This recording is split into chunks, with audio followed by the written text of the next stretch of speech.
He is the captain, the consummate professional, leading by example, the unquestioned voice in the clubhouse.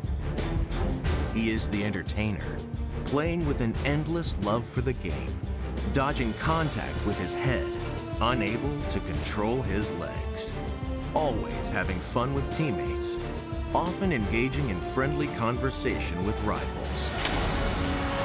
He is a legend, universally respected around the major leagues. On his way toward Cooperstown, he personifies all that is great about our national pastime. He is Adrian Beltre.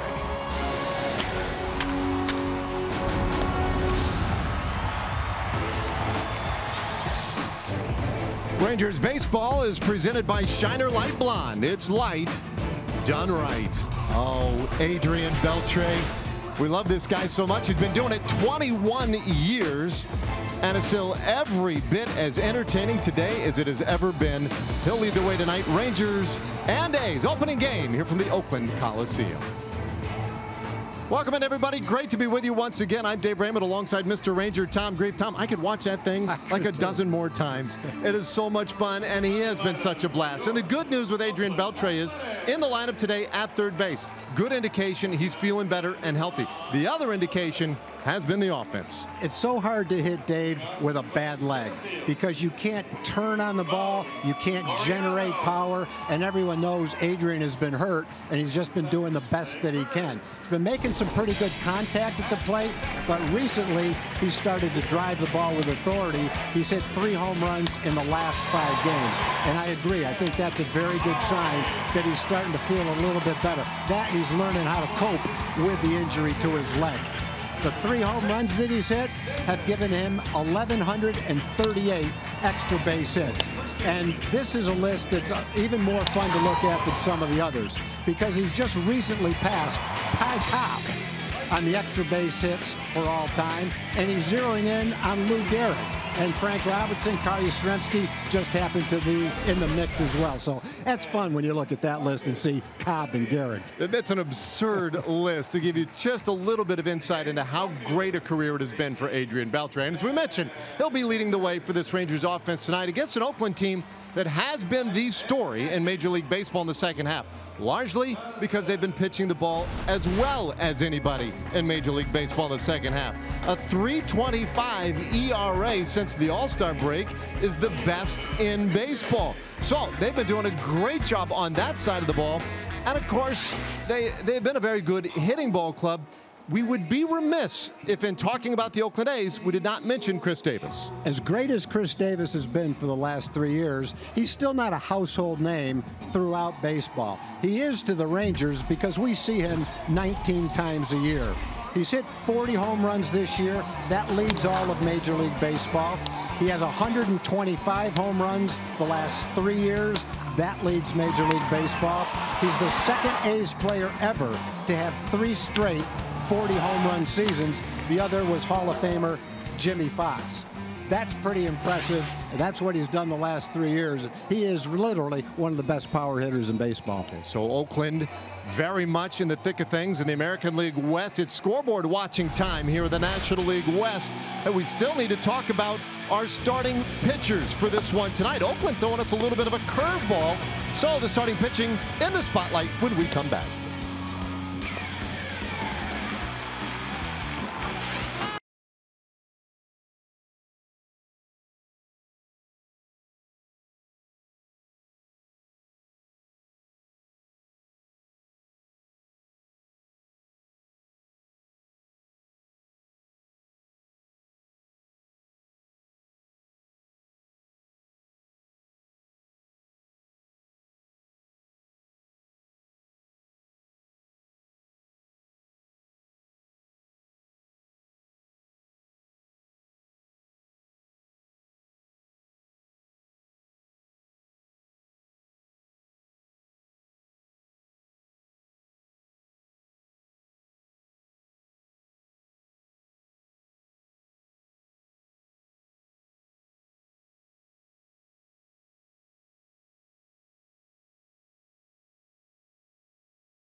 we wanted to talk starting pitching. Let's start with Giovanni Gallardo. Well, Giovanni Gallardo has been a godsend to the Ranger rotation. In his last 8 games, he's gone 5-2 with a nice solid 4.07 ERA. Opponents have a 2.53 batting average against him. He signed with the Rangers. He went to AAA. He earned his way back with excellent performance at AAA, and now he's become a very valuable part of the Ranger rotation. So meanwhile, Oakland, kind of a different look today. Liam Hendriks will make the start today, and this is more of that opener concept that Oakland has not exactly exploited, but they are starting to use with a little more frequency. He will open tonight. Chris Bassett was the guy who was listed as the probable starter. He will be the quote-unquote primary pitcher. There's Bassett, pounding the Red Bull, getting ready. And so he will take over once they have gotten what they need out of Liam Hendriks. So now we're ready to go, and Hendriks delivers ball 1 to get us started tonight. First pitch. Yeah, this is the first game that I've done where an opener has been involved in the game. I can't say that I've bought into the concept 100%, but I certainly have an open mind. Smarter people than me are considering this a good idea. And so I'm going to kind of wait and reserve judgment on it until I see it a little bit more. So I've read plenty about it. I've seen it twice now. And tonight, the 3rd time. It's fascinating. It's interesting to watch. I'll be really interested to get your feedback as we move on tonight. But Hendriks falls behind 2-1 on Shin-Soo Choo. But it's definitely innovative. It's definitely thinking outside the box. And I'm all for that, especially in a sport like baseball that is slow to change, very slow to change. I applaud the effort to do things differently, come up with new ideas. So let's wait and see how this turns out. Yeah, and largely we talk about this being something for a team, let's say, that you know, doesn't have the pitching to compete, or whatever the case is. There's ball 4, and Choo draws the walk. Not exactly how you would design it if you were Bob Melvin. Choo is 84th walk of the year. Now, our Southwest Airlines starting lineup, Choo leading it off as the DH. Then it's Odor and Andrews up the middle. Mazar in right field, Beltre at 3rd, Gallo in left. And then at the bottom of the order, Guzman at 1st, Kiner Falefa catching. Drew Robinson with a start in center field will bat 9th.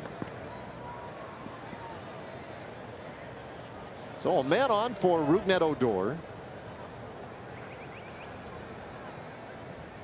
Hendriks looked a little scattered in that first at bat and finds the bottom of the strike zone here to Odor with the fastball at 95.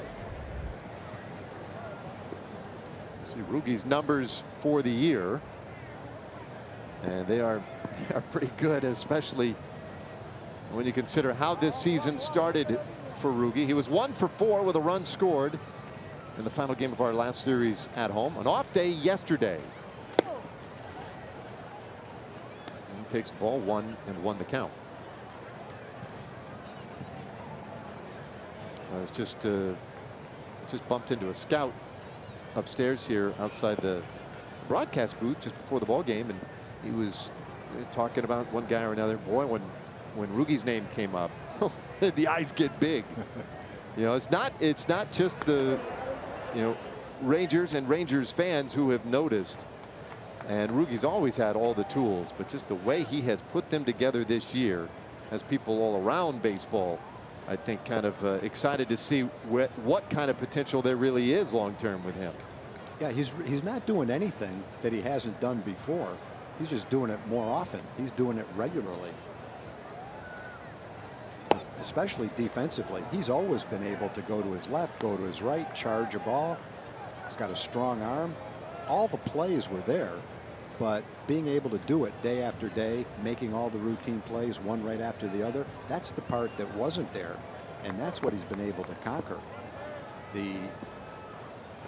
The inability to do it regularly and routinely. Now that he's doing that, it's the same talent he's always had, just doing it more often. I think the one thing he definitely has improved on, though, is he's more patient at the plate. He doesn't chase pitches out of the zone as much. He has walked more. And I think zeroing in on his pitch has been a big factor in his improvement and his consistency offensively. It's hard to hit pitches that are out of the strike zone. If you limit those swings and zero in on strikes, someone with his talent is going to have success. Full count now as he loosened up a little bit on that swing. That's one where you're ahead in the count and you say, all right, this swing is mine right here, the 3-1 pitch. And he still likes to pull the ball for sure, but a good portion of his hits go right straight back up the middle, 33% of them. And I think when he's really swinging the bat well, that 9% to left center field comes into play quite a bit too. Two over at first. Small lead, but they will try to keep him a little bit closer.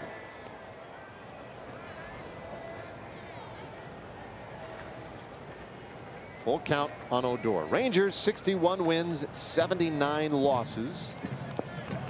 And they come into play today 26 games back of Houston, the division leaders. Well, this is a big division game, though, especially for Oakland. Runner goes. And this one fouled over to the left side, out of play. For Oakland, there's a lot of scoreboard watching going on.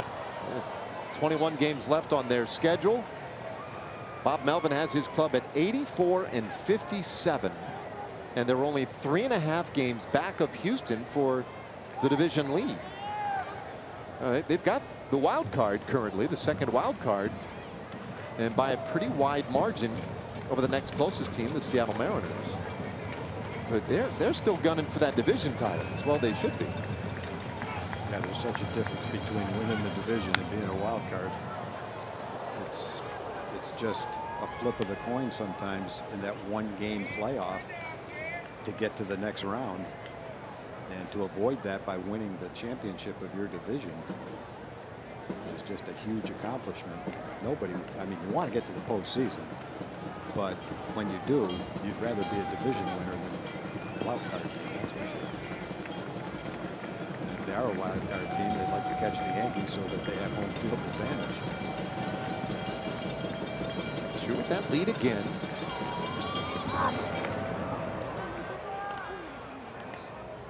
Here's a question for you. Yeah. When does it get to the point with Ruby where we stop talking about all the improvements, all the accomplishments, and just start treating it like this is the player that he is now? Well, I love you asked that question off the air. I think when we were sitting in these very same seats on that last road trip, and I think it's a really fair question. 3-2, and he strikes out swinging. Chu is running, and he is in there at second base with his 5th stolen base of the year, but one away. Well, Jonathan Lucroy has thrown out a lot of runners, but a lot of runners have been successful stealing as well. But Chu had a good lead. Lucroy's throw bounced and then took a high hop. So Marcus Semien had to concentrate on catching this high hop and then bringing the glove down, and just didn't have time to do it. Chu slid underneath the tag. So one away. The man in scoring position now for Elvis Andrus.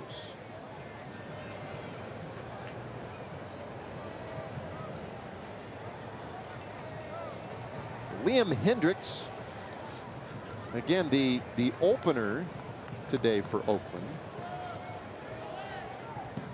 And then eventually Chris Bassett will take over for him. And he did do this one time earlier this season. That is Hendricks. That was a game in which Oakland ended up using 9 pitchers. There's ball 1 to Elvis Andrus.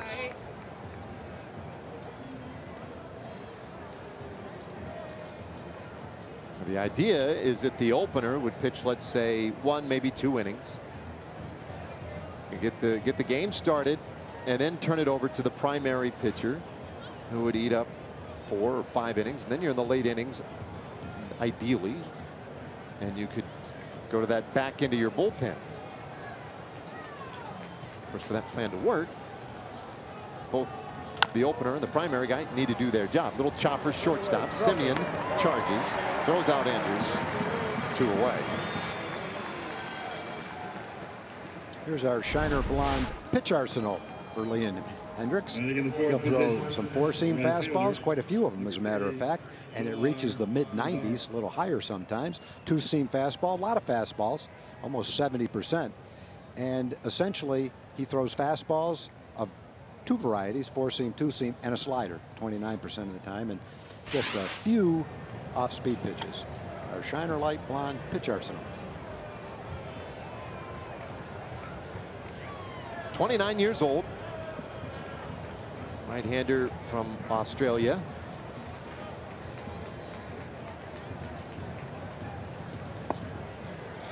And Hendricks, a guy who was acquired by the Oakland A's when they traded Jesse Chavez from Oakland to Toronto. That was in 2015.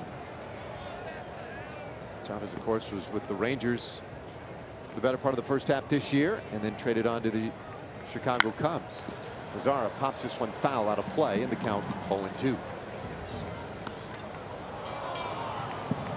So our Southwest Airlines bullpen live look, and there is Bassett getting ready in that pen. So maybe it's just 1 inning that they're going to ask Hendricks to take care of today.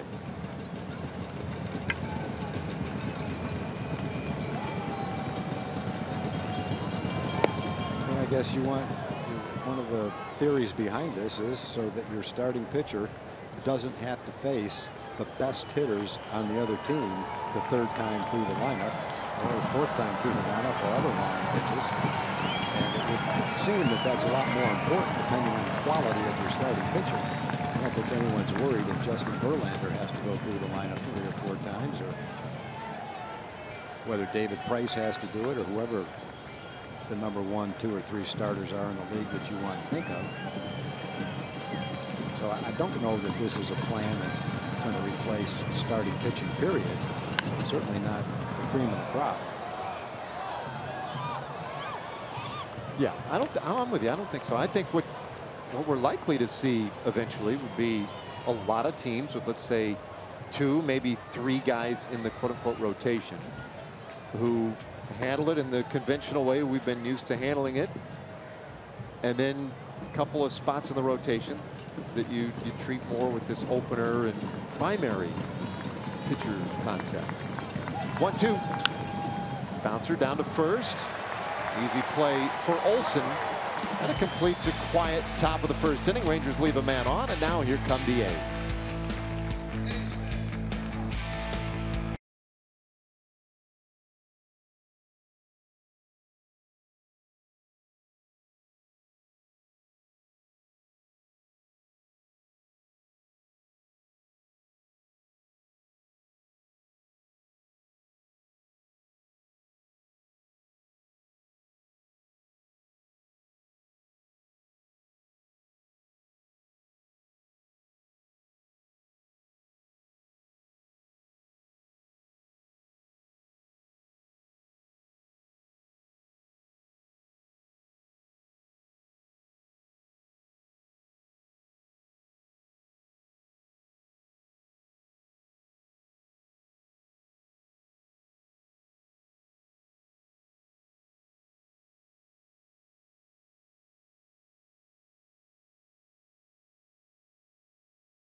Bears, no hidden fees. That's transparency. And by Shiner Light Blonde. It's light done right.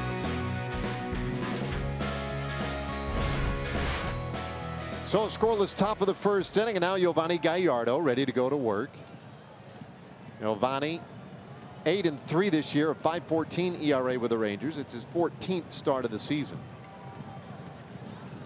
So Oakland, and we'll start things tonight with Ramon Laureano, who has been a real fun player to watch here in the latter part of this season. A guy who has come up and stolen some moments on the highlight reel with his great defense. Typical of Oakland, an exciting young player that they have developed and then throw in these big spots here. It's a team very much in a race. And Laureano has become somewhat of a regular for them. Takes low, it's 2-1. He was recalled by Oakland on August 3rd this year to make his big league debut.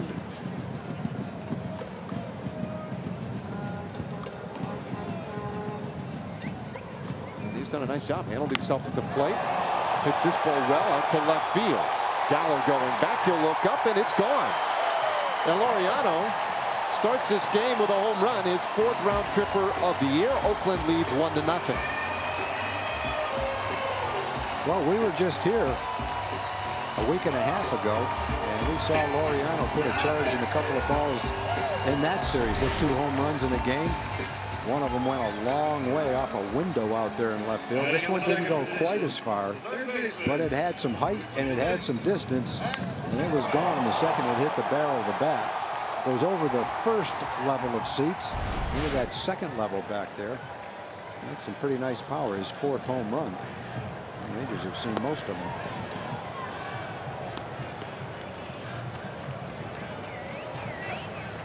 So Oakland off to a quick start tonight, and now Matt Chapman.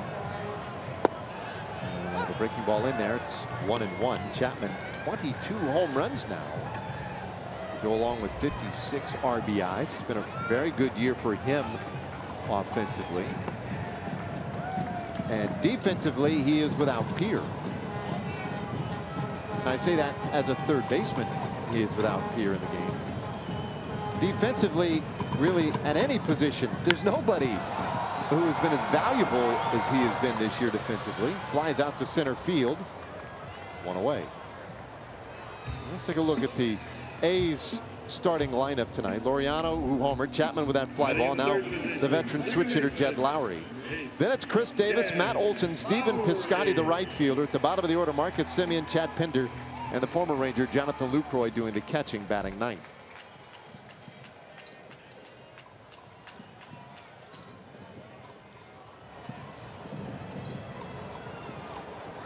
The A's now have hit 193 home runs. That's the 3rd most in Major League Baseball.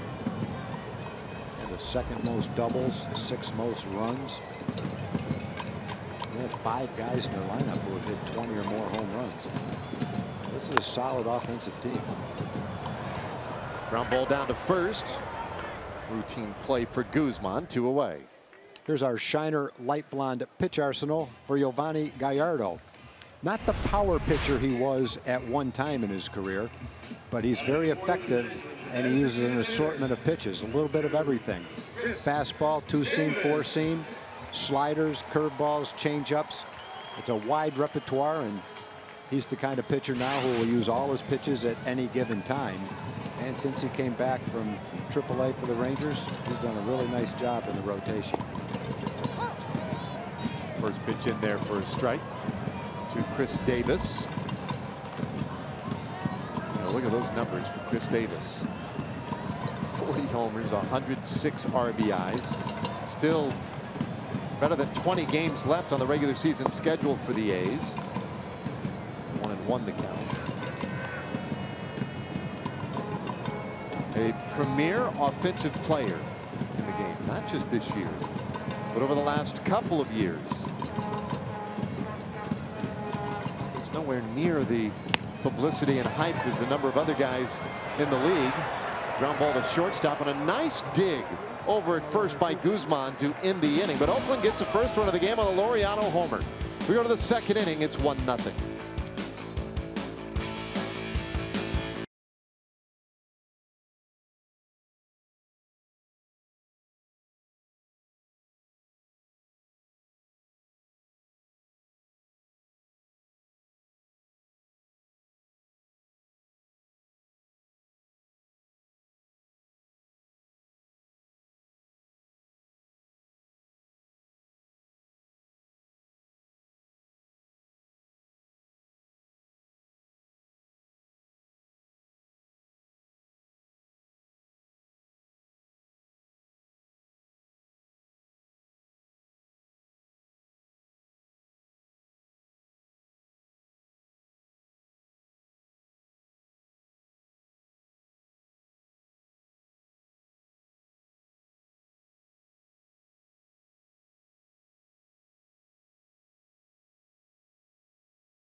Jack in the box. In the outfield, Chad Pinder is in left, Stephen Piscotty in right. Home run hitting Ramon Laureano is in center field. In the infield, outstanding defensive players at first and third. Two Mats, Chapman and Olson. Up the middle, veterans Marcus Semien and Jed Lowry. And behind the plate, former Ranger and veteran catcher Jonathan Lucroy. Lucroy has caught more games than any other catcher this year.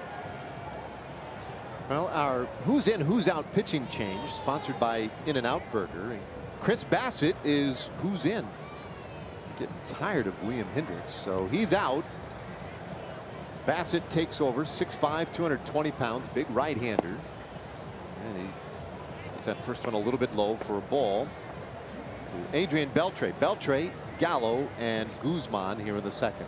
You know, the one thing about using an opener for the starting pitcher who comes in for him, it's not like you're pitching in relief where all of a sudden you're asked to get up, warm up, and come in a game. He knows when he's going to pitch. He was probably told you're going to pitch the second inning. So he goes out there, does his stretching, has his same pregame ritual warming up that he would have if he started the game itself. And so when he comes into the game, even though there's one inning already been played, has been one inning already played, he essentially feels the same way he would have if he started the game anyway. It's not really that much of an adjustment. Other than you're one inning closer to being able to qualify for a victory. And the bad part is, though, if you come in and the opener's giving up some runs, you have much less of a chance of winning a game. 3-1 to Beltre, and that is off the plate, ball 4. So the Rangers got a leadoff walk last inning, and now they get a leadoff walk here in the second. Yeah, you know, you occasionally hear when this topic is discussed that this, you know, the primary pitcher, this guy in this case Bassett, you know, well, you know, starters have their routine, yada yada yada. You know, they like to have their routine. Well, okay. On the road, you're not throwing the first pitch of the game. No. Right? You're waiting. It depends on how long that top of the first goes. Could go long top of the first. Could be quick. You don't know.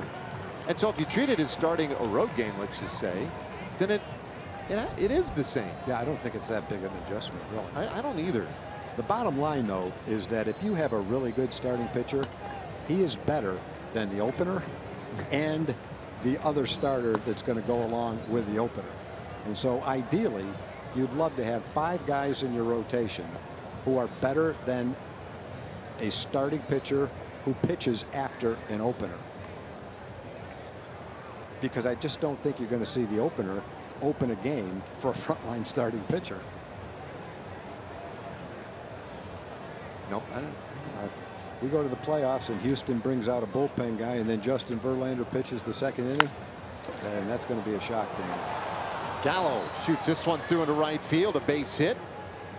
Beltre at second, so the first 2 men on here in the second inning against Bassett.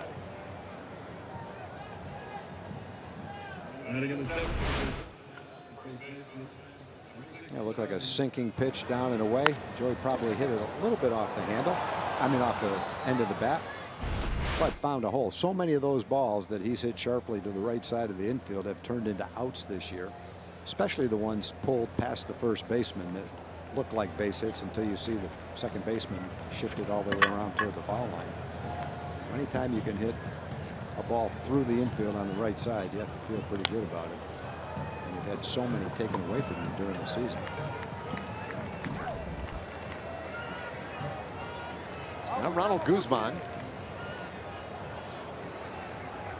You see Beltre off in the distance. Gallo walking off first base. Nobody bothering him. Good opportunity here in the second inning for the Rangers to get that run back. Guzman, little slow roller, first base side. Olson will underhand it to Bassett. They take care of Guzman, but the runners advance. So Beltre 90 feet away. Gallo out there in scoring position at second. Well, there's an example of a poorly hit ball is better than a sharply hit ball. Ronald got jammed on that pitch and hit the little dribbler to first. But with the little dribbler, at least the 2 runners were advanced. There was no chance for Olson to throw to second to get Joey going into second, so pretty much serves just like a sacrifice bunt might have. Rangers have done really well in terms of productive outs this year. You would consider that a productive out. Move 2 base runners closer to scoring. And that's one of the things that as a ball club they have done well this year. Pretty much the entirety of the season they have been at the top of the list in baseball. This offense, it's hard to quibble with what the offense has been able to do this year. Done a lot of things really well. Now a shot for Kiner Falefa. See if he can produce with men in scoring position. Fouls this one away. It's 0-2.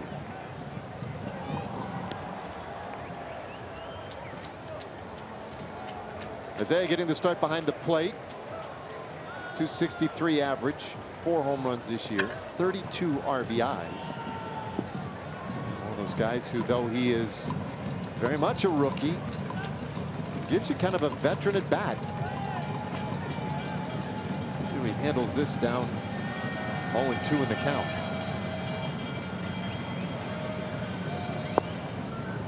Kicks in.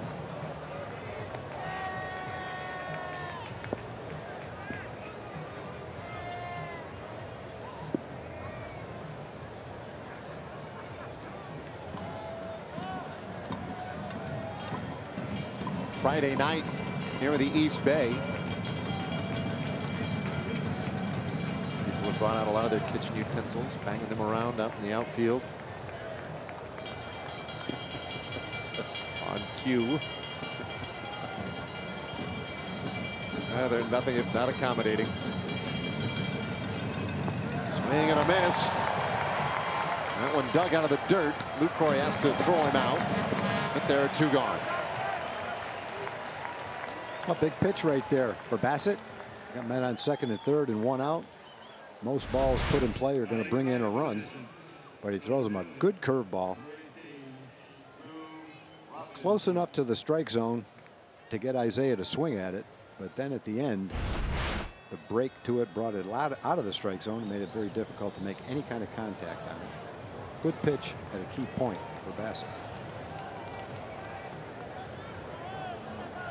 So that puts the onus on Drew Robinson now with 2 out. Beltre at third, Gallo at second. And Robinson takes in. Drew getting the start in center field.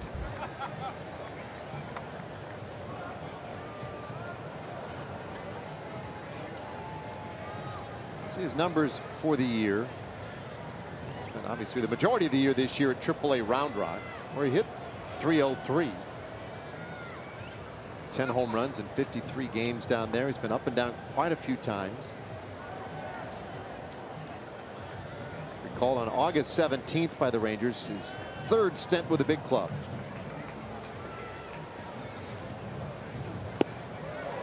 And 1-1 the count.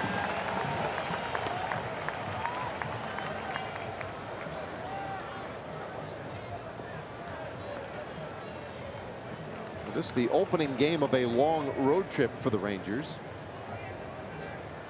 This game's in Oakland. They will go to LA to see the Angels and finish this road trip in San Diego. 1-2 the count on Robinson. Robinson, one of 6 true left-handed hitters in the lineup today against the big righty Chris Bassett. And again, for several days in advance of this game, Oakland had listed Bassett as the starting pitcher. It was only, I think, maybe yesterday when we learned that Hendricksman started, technically. Bassett, though, still the primary. One time it seems like a closer could be very effective is if you have a lineup that platoons a little bit. Less likely to see it, I guess, at the top of the order.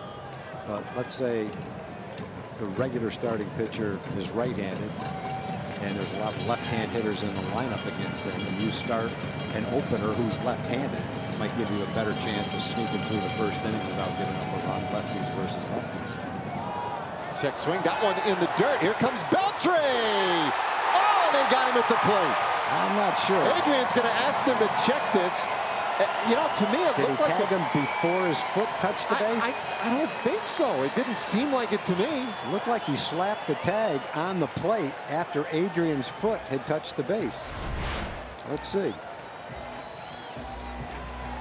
No, he got the glove out there. It looked like. Thought maybe sometimes the guy brings the glove right straight down on top of the plate. The foot slides, touches the plate, and then the glove. But it looked like the glove got out in front of the plate then. Beltre, a daring base running move, but the Rangers come up empty after 1.5. It's 1-0.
At the plate, and now to the bottom of the second, Matt Olson takes outside. Let's take a look again.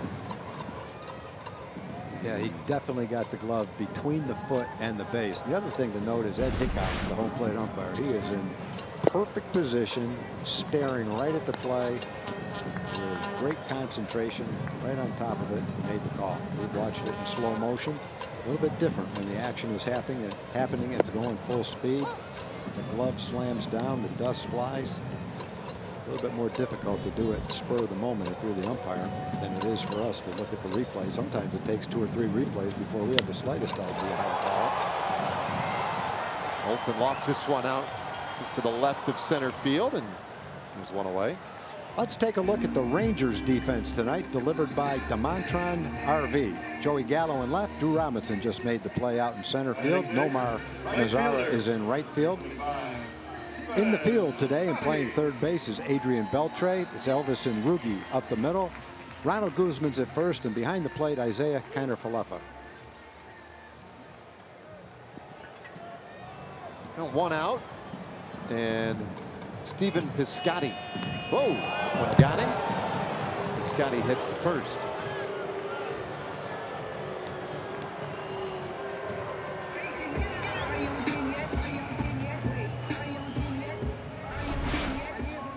That's just a curveball that never curved down where he wanted it to curve. It just kind of spun, slipped out of his hand a little bit. If you're going to get hit by a pitch, pick a hanging curveball. It won't hurt as much. So base runner for Oakland. Mentioned that the A's had 5 players with 20 or more home runs. Simeon blasts this one deep out to left field. Back to the wall, and that one is gone. Gallo couldn't bring it back. A 2-run homer for Simeon. It's his 12th of the year, and Oakland has a 3-0 lead. Yeah, Simeon's not one of them, but the 5 are hit right next to each other in the lineup. Chapman, Lowry, Davis, Olson, and Piscotty. 2 through 6. And Simeon has some power. That's only his 12th home run this year, but for a middle infielder, he can put a charge in the ball.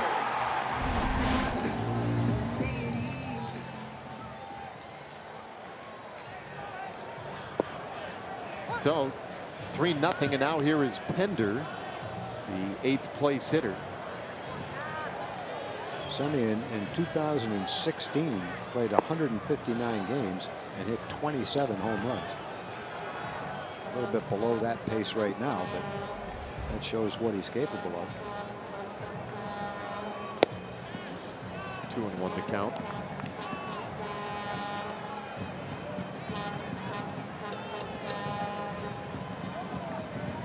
Semien last year missed a lot of time with that broken wrist. Still put up good numbers. It's 3-1 now, but this is an Oakland team. You look at what they have done offensively: 194 home runs, 3rd most in baseball. I mean, they're top 3 in doubles, slugging. So this is a very good Oakland offense. If you go back into last year and add September's numbers when they had a strong finish, over their last 162 games, they're 98-64. Well, that puts them right up there as one of the best records in baseball. They started out this year 34-36. They were 2 games under after a couple of months. Pender accepts the walk here. We'll bring up Jonathan Lucroy. Yeah, it was, I mean, a pretty dramatic turnaround for this Oakland team, and they have been on a massive run. I mean, they made up, like, I don't know, an 11.5 game deficit in the wild card race with Seattle, and have since blown past Seattle. They picked up 17 games on them. Well, they've made it a race in the American League West, and it did not look like there would be much of a race in this division. Lucroy takes strike 1. And this was an Oakland team, as you point out, the way they finished last year. They were very encouraged. I think 17-7 in September, and felt like, you know, they finished in such a way that there were a lot of reasons for them to feel hopeful about this year. Now, they also had a lot of things that just kind of worked out for them this year. But a lot of good young players, and they've come together at the right time.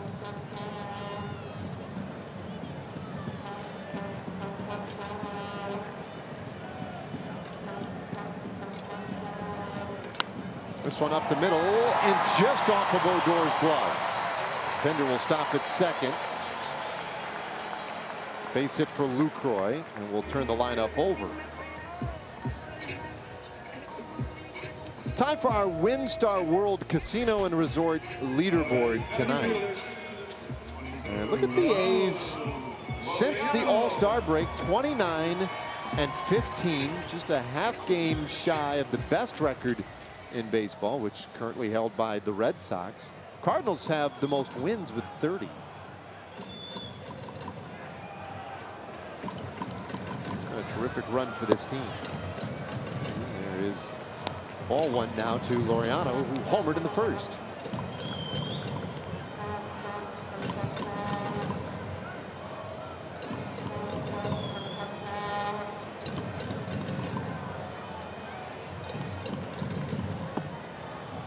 Gallardo could certainly use a ground ball right here to help get him out of this inning. 1 out.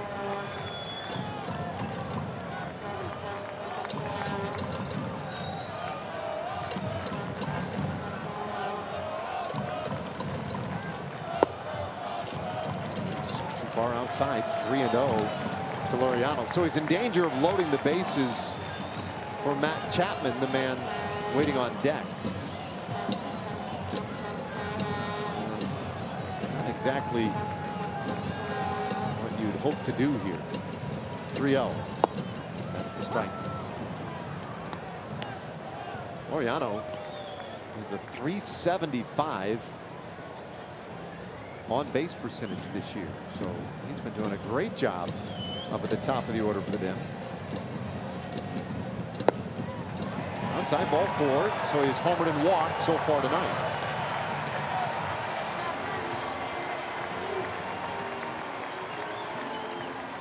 And now we've gone from a ground ball and double play being a good idea to it being a very necessary idea.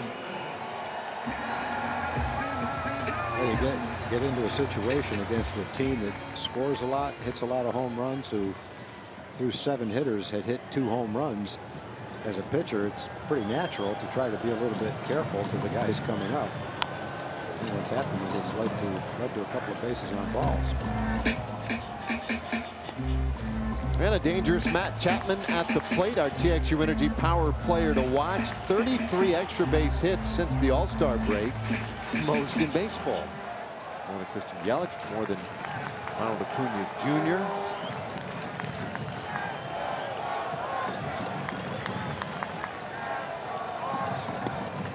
He takes strike 2. Chapman flying out in the first inning. He's 0 for 1. An Oakland team that, by the way, I mean, it's worth considering. This is a team that one of the real obvious statistical trends for them is they do not hit ground balls. They hit the ball in the air. That's their plan. And Chapman, one of those guys who's very good at hitting the ball in the air. They target the type of players or type of swings that get a lot of lift. They have the lowest ground ball percentage in baseball as a team. And they, you know, it's a team that has certainly approached things very methodically in terms of how they think the game, you know, can best be played, or how they can best maximize their resources. And part of that is hitting the ball in the air. A roller foul, stays 2-2. Yeah, they've had a great year. It's hard to look though at the last few weeks of the season and see them keeping up at the same pace. They've lost Brett Anderson and Sean Manaea, 2 of their best starting pitchers, top of the rotation guys. And in the last 15 games, the starters have an ERA over 5, and they haven't had a starter go more than 6 innings in 2 weeks. So it's just hard to maintain the win percentage that they've had all year as you look coming down the stretch at the situation they have with their starting pitching right now. Yeah, and you're seeing a great bullpen, but still, you got to have some guys go out there. They've gone 8-7 in their last 15 games, to your point. So playing much more, you know, like a mediocre baseball team during that time. I was looking at the lineup card today. They have 15 pitchers in their bullpen. Yeah, 15. They have 3 starters listed on their roster. 3-2. And a ground ball up the middle, and that one gets through for a base hit. Oh my. Pinder is in. Lucroy heads to the plate. The throw not in time. Well, that was a strong throw from Drew Robertson. As he picked up the ball to throw it, I kind of wondered to myself, why is he going to risk the throw home? And then when he let go of it, he threw a 90-mile-an-hour strike to the catcher and actually made it a pretty close play. I didn't think he had any chance to make that a close play, but shows some of the athletic talent that Drew possesses as a center fielder. We'll take a look at, it's a well-hit ball that gets to him fairly quick, but the runner at second base, Lucroy, had a good jump, and that throw made it a much closer play than I thought it was going to be. Great throw by Drew. So 2 runs in. Take another look. Here's a good look at it. And most throws that are that low to the ground bounce and don't have the carry to go all the way from where he threw it to the catcher in the air. Takes some arm strength to do that. Well, the frustrating thing on that play was that Gallardo got Chapman to hit the ball on the ground, and at least in the neighborhood of Elvis Andrus, who's so good at starting double plays, and that one was just inches beyond his glove. So instead of it being a inning-ending double play, it's a 2-run single. And now the count goes to 3 balls and no strikes on a dangerous Jed Lowry. So that means that the Rangers now reacting to the way this inning has gone. Zach Curtis getting loose quickly in the Rangers' pen.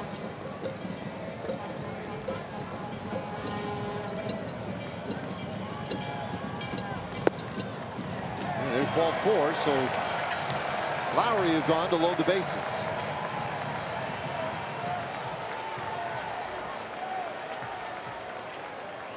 And that will get Doug Brocail out to the mound for a quick visit.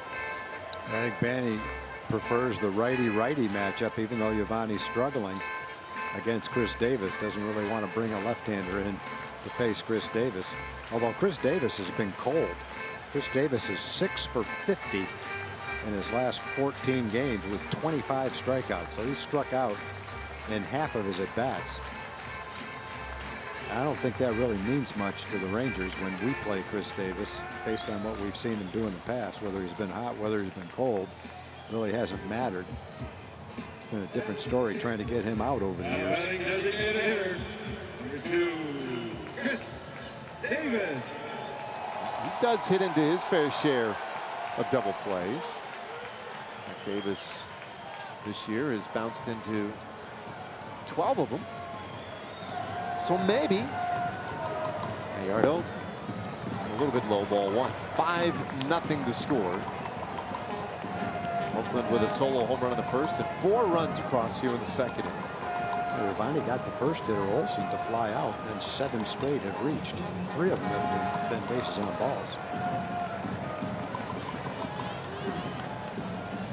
Davis hits one up the middle again. This time Andrews has it, steps on the bag, throws to first, double play. And so Davis obliges with a ground ball double play, and the inning is done. Oakland will have to settle for 4 runs in the second. We're off to the third inning, 5-0.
Light done right. Marcus Semien adding to the offensive efforts tonight for Oakland, has them in front 5-0. Third inning here. And Drew Robinson, who was at the plate last inning when it ended, gets a fresh count and takes strike 1 from Chris Bassett.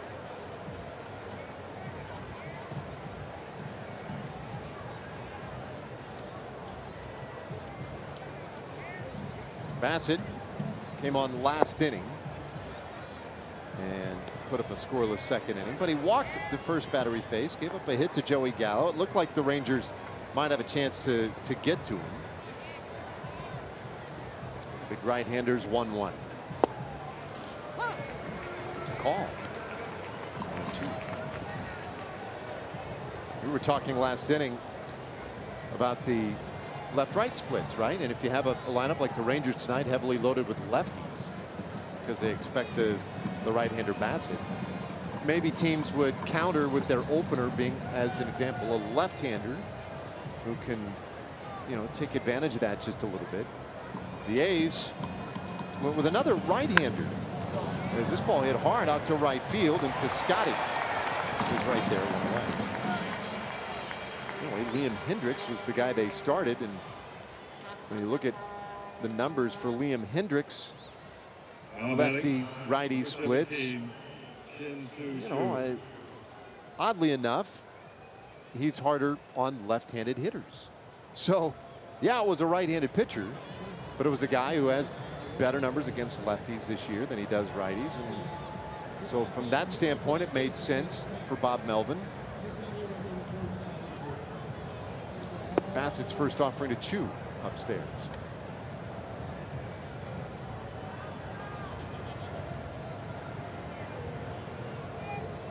And Bassett's numbers, his left-right splits, are not the kind that would have you necessarily real concerned if you were his manager, that, boy, you know, we want to avoid some of those left-handed bats for the Rangers. First of all, there's no avoiding them.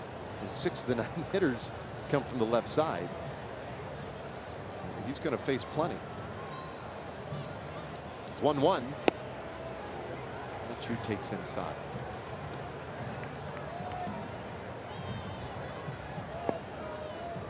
Chu walked and stole second base in the first inning. It was left there.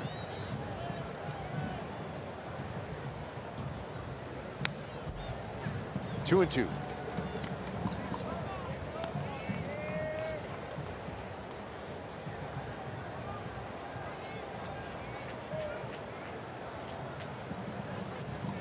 Chu had a tough homestand. He was 4 for 31 on the homestand.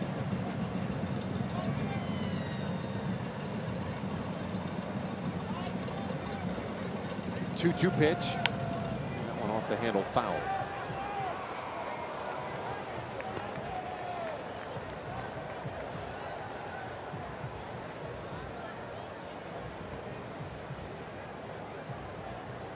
You saw Chu right there asking plate umpire Ed Hickox, was that a strike? It was a strike, right? I love that you guys all had to get that confirmation, right? You fouled it off. I used to do that occasionally. Yeah. When you'd swing and miss at a pitch, you'd ask the umpire. And then I heard a couple of players, Rod Carew was one of them, who said, don't ever ask that question to an umpire. All you do is show them that you don't know the strike zone. And so, you know, I heard him say that and I stopped doing it. I guess he's kind of got a point. Yeah, that is. In the old days, it probably was a little bit more important, because I think in the old days there were occasions when a particular umpire might have a little bit of a grudge against a player, and you might not get a call that you thought you were going to get. Nowadays, you don't see that. Every pitch is on a pitch tracker, and pretty hard for an umpire to do that. None of them would consciously do that anyway. But I'm not sure that wasn't the case in the old days, when there were no checks and balances. And you go back 30, 40, 50 years, and my guess is it wasn't uncommon to argue with an umpire and have him say something like, you better not take the next one. I'm not saying that happened frequently, but I don't think you ever see anything like that today. Strike called to Odor. There are at least half a dozen of those legends of a pitcher coming to a game, whatever, thought a pitch was close, and the umpire saying, you know, Mr. Williams will let you know when that's a strike. and that's when a hitter has a reputation that even the umpire's like, hey, look, if he wasn't swinging, it must not have been a strike. Broken bat to Hopper to second base. And Lowry throws out Odor. The inning is done. Rangers come up empty in the third. 2.5 in tonight. It's 5-0 Oakland.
It's ridiculous how much this is happening now.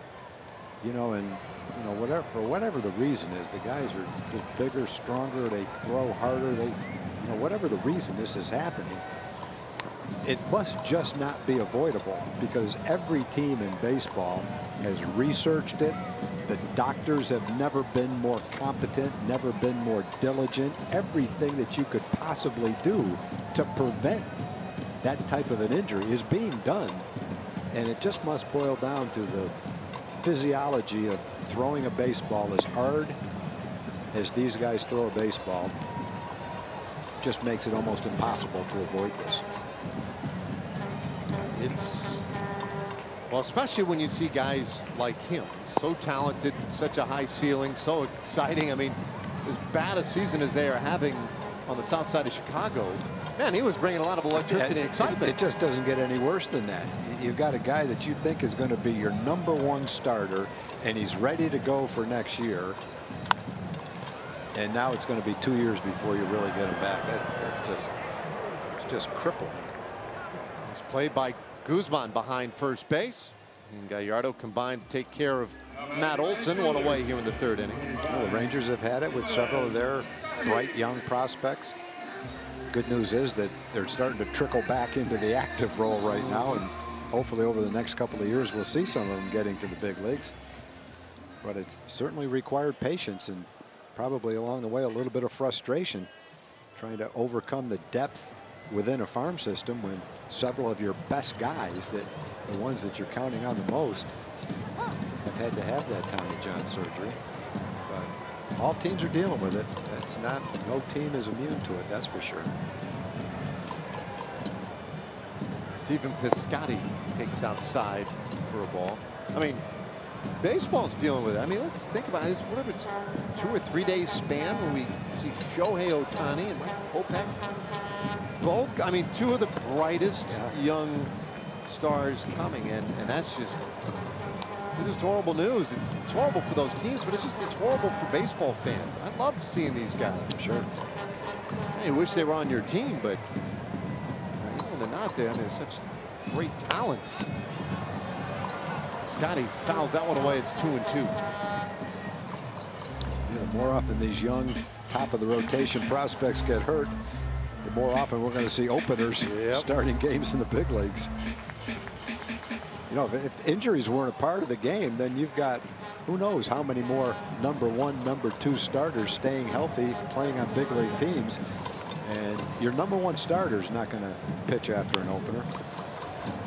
These are the kids you want out there to start the game and pitch their 6 or 7 or 8 innings.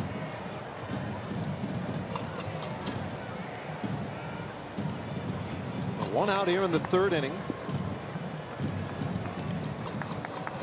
Hayes with a run on the first, 4 runs in the 2nd. And Gallardo's 2-2.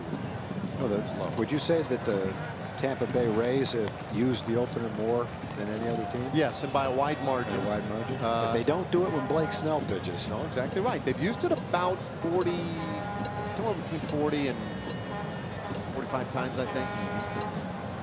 And this was what I thought was interesting. They're a handful of games, about 3 games over 500 in those games. So if you think about it in these terms, all right, we're going to use this opener concept to cover up holes in a rotation. So our 4 and 5 starters, let's say. If you can go 3 games over 500 with your 4 and 5 spots in your rotation, pretty good. Okay, you'll take that. Yeah. Now, that assumes, of course, that you've got a 1 and 2 and maybe a 3 that you feel like you can be even more competitive with. Ground ball, shortstop, and Piscotty rolls out, 2 away.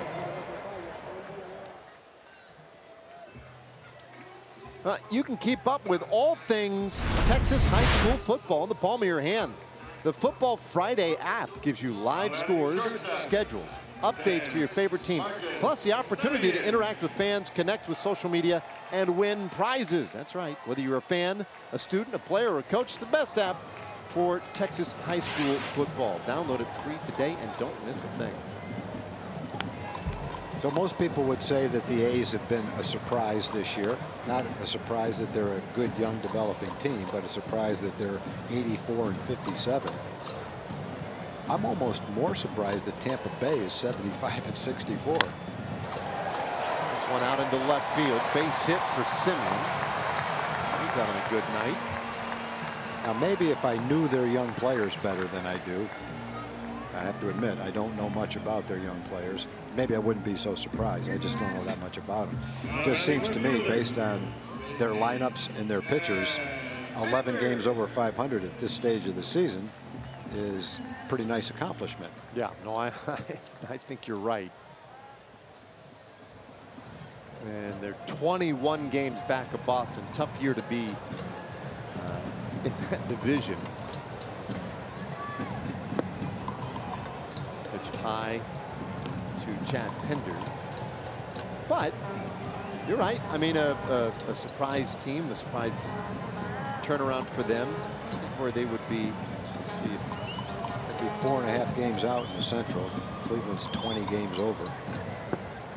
And they're 8 back right now of Oakland in the wild card. And as we mentioned, a little more than 20 games to go in the regular season. So it's not going to happen. No, they're running out of time. But it has been impressive what they've been able to do.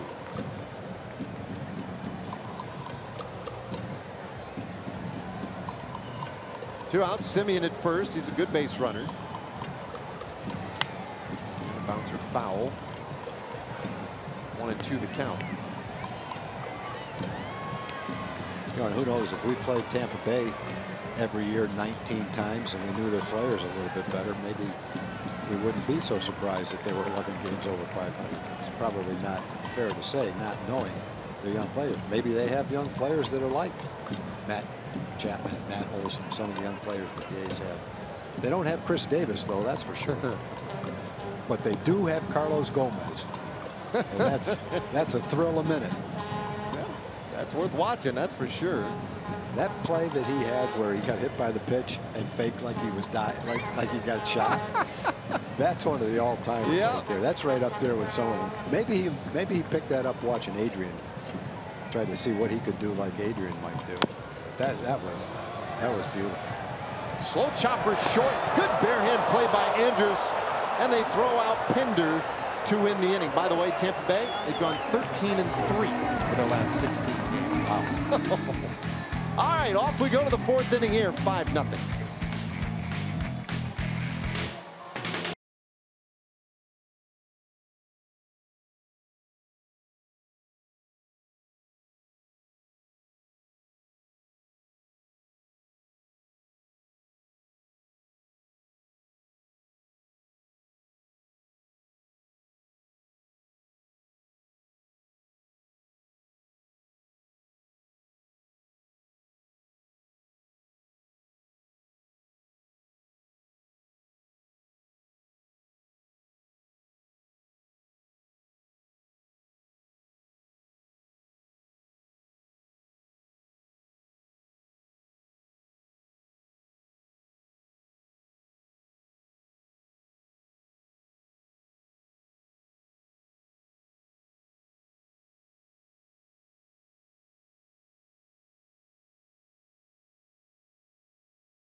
Is definitely built for baseball. Made that nice play to end the last inning for the Rangers, the bottom of the 3rd. And that's a play that Ranger fans have seen him make for the last 9 or 10 years, day in and day out. Pretty nifty. He's built for baseball, and Definitely. his first baseman, Ronald Guzman, is built for baseball, and he's built for stretching. Yeah, gymnastics. I mean, I think there might be a number of different things he'd be really good at. Andrews leading it off here with the 4th inning. Elvis will be followed by Nomar Mazara and Adrian Beltre. 5-0. Oakland with the early lead.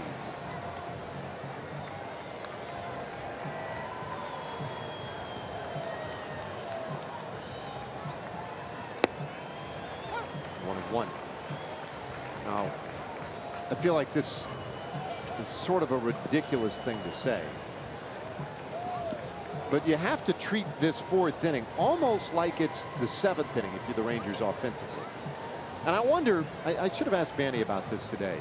I wonder if you manage more aggressively, you know, at this point of the game than you normally would, given the realities of the Oakland A's and what they do at the end of ball games.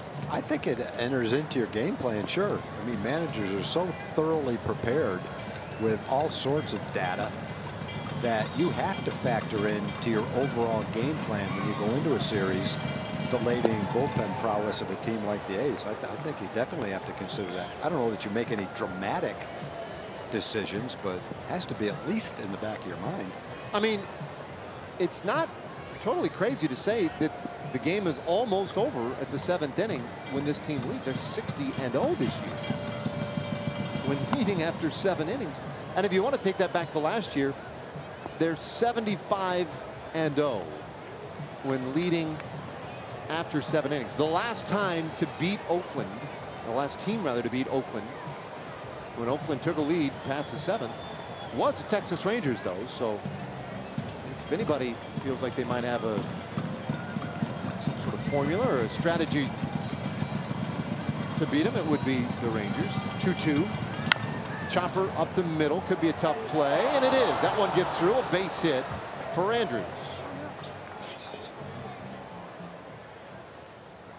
Lead man on again, 3rd time now in the first 4 innings. The Rangers have the lead man aboard. Now batting, 30. Well, Elvis was our man who was built for baseball, making the defensive play. He hits a similar ball, but he hits it more up the middle and finds a hole.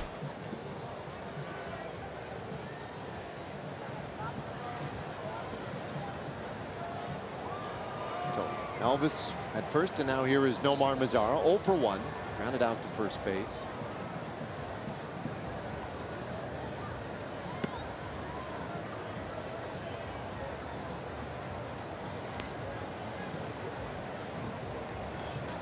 Well, Nomar is our TXU Energy Power player to watch. Last 6 games has 4 home runs and 10 RBIs.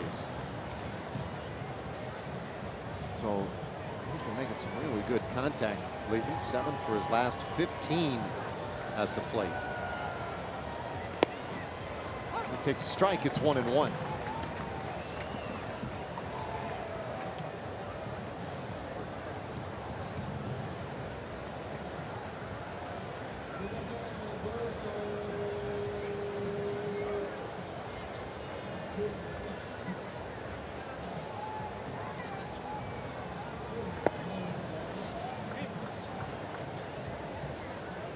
Rangers have had runners in scoring position in the 1st and 2nd innings.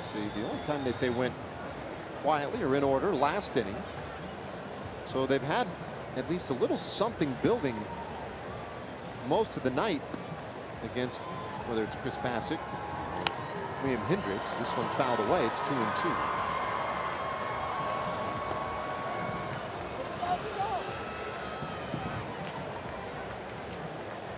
Bassett, by the way, another guy we were just talking last inning after Dana's game break about Tommy John surgery and problem with that UCL in pitchers' arms. And Chris Bassett, a guy who had that same surgery, the Tommy John surgery, back in May of 2016.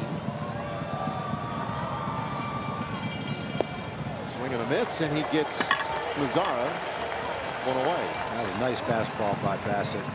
Not overpowering with the velocity at 93 miles an hour, but he has nice movement on it. The ball just shoots at A little quick movement right at the end. Two-seam fastball, 3 or 4 inches, just enough to throw off the hitter's timing.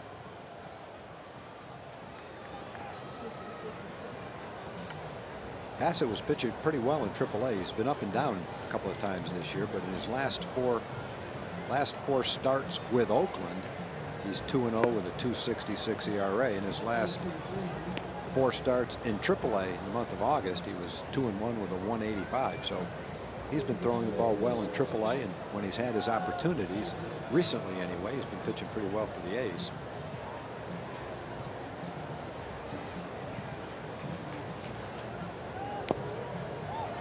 One on Beltre.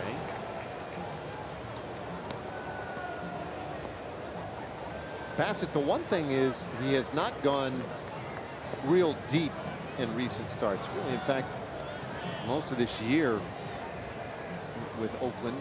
I mean, the last time he went more than 5 innings with the A's was on June 22nd. He went 6 innings in Detroit. First start of the year, he went 7 innings here against Kansas City, but most of his outings 4 2/3, 5 innings, 4 innings. This one hit hard out to center field. Mariano takes care of it, and there are 2 away. The Rangers have hit some balls hard off him. That line drive by Adrian was hit hard. The line shot. Drew Robinson hit to right field was hit hard. Batting, number 13. Rangers had a shot in the second inning. Men on second and third and 1 out. Couldn't bring anyone home.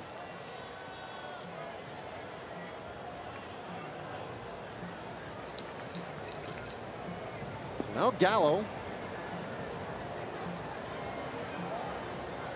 Hard hit single back in the second inning. One of the rarities. Don't see a lot of singles from Joey. Joey was hot in August. He hit 294 in the month of August. Cooled off a little bit early in September, trying to finish the season strong in the last 20+ games.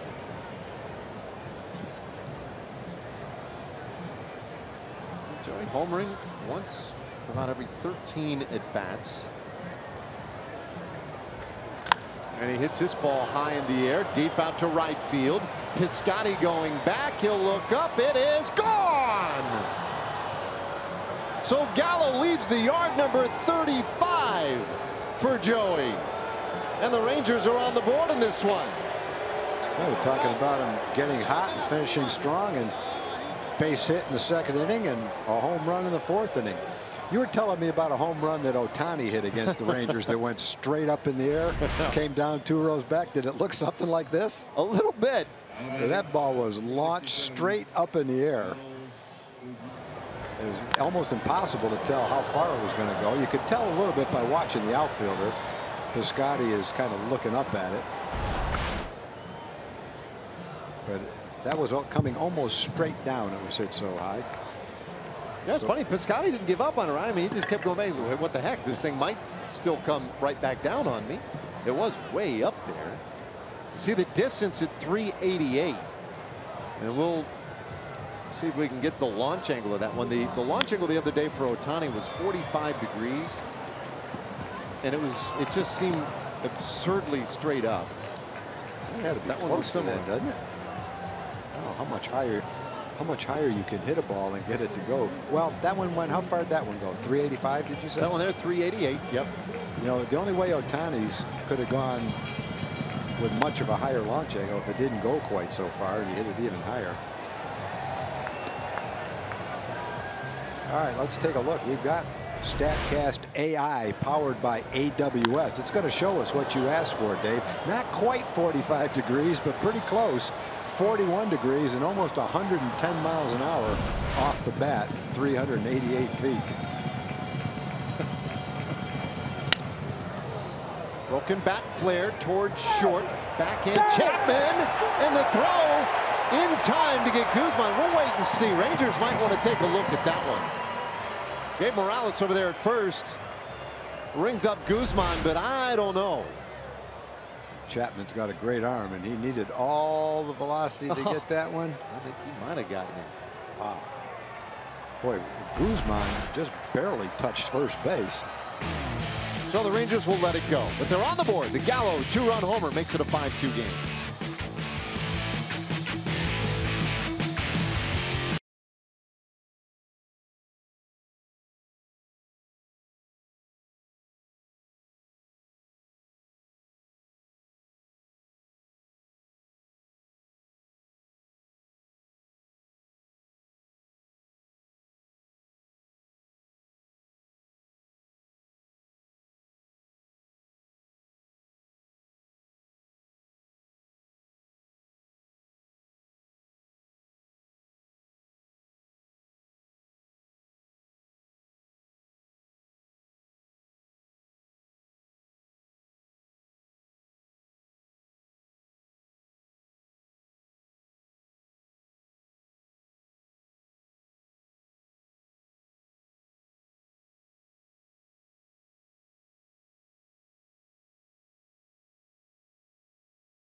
Hey, it's Fandemonium.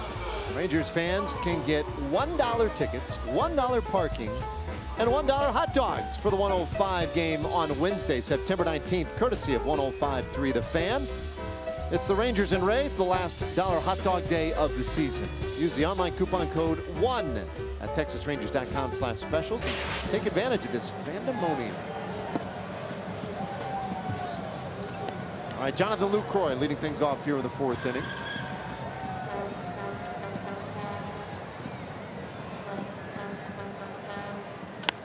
And he'll place this one out into left field. Base hit to begin the 4th. 2 base hits for Lucroy. Had a single and scored a run in the 2nd as well. Like a hanging breaking ball right there that he hit fairly well into left field.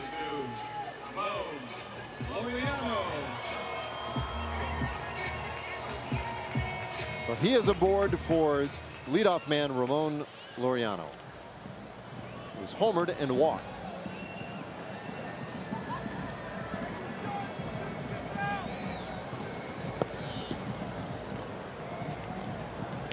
Another interesting stat on the A's, Dave, that I noticed in the A's notes.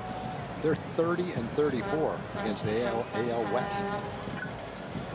I find that surprising. Yeah, unless I read it wrong. Are all 30 against us? Well, I mean, I haven't quite played. They're 10 and 6 against us, which means they must be getting beaten pretty badly by Houston. Well, it's funny because they not that long ago took 3 out of 4 from Houston here. They went to Houston recently and dropped 2 out of 3 there, but Seattle and the Angels must be playing pretty well against them too. That's really interesting. I would not in my life would I have guessed that. They're 54 and 23 against all other teams.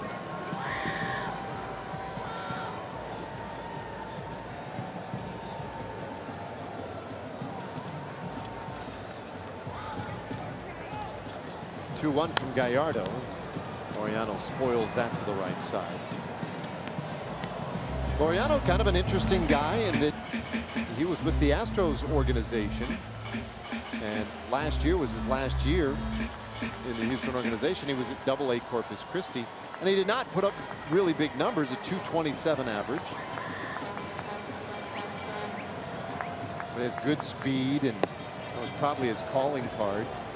Very good defender. Yeah, he was just one of those guys who was not going to be protected on the 40-man roster, and as a result then was going to be exposed in the Rule 5 draft during the month of December. So the Astros instead decided, instead of just losing him for whatever it is, the $50,000 that teams have to pay, and they figured, well, we'll trade him. So they did. They traded him to Oakland, and Oakland very happy to get him. And he hits this one in the air down the left field line. Heading foul.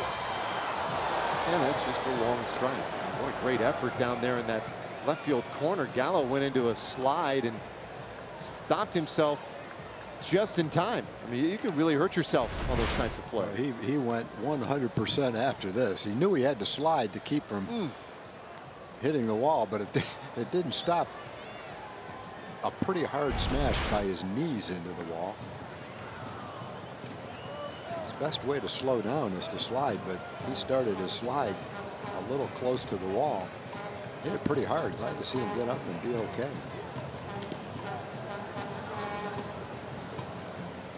Three-two pitch, and that's a beauty. Strike three called, and Laureano down looking. First strikeout of the night for Gallardo. And that gives us a moment now to hear from the folks over at Kia. Now batting third baseman. At Kia, get America's best value backed by a 10-year, 100,000-mile warranty. Okay, so the first strikeout of the night for Gallardo, and now it's Matt Chapman. Big, strong right-handed hitter. And he takes a strike.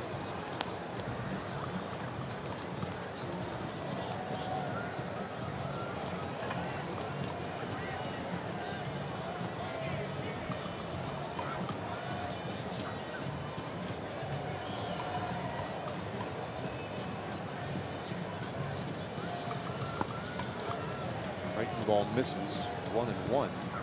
Chapman is flied out to center, and his last time up just snuck one through the infield. It was a well hit ball. Drove in 2 runs with a base hit.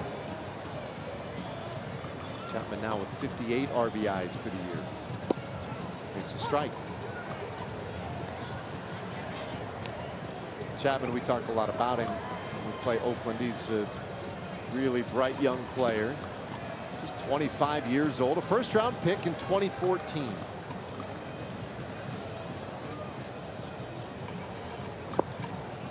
Two and two.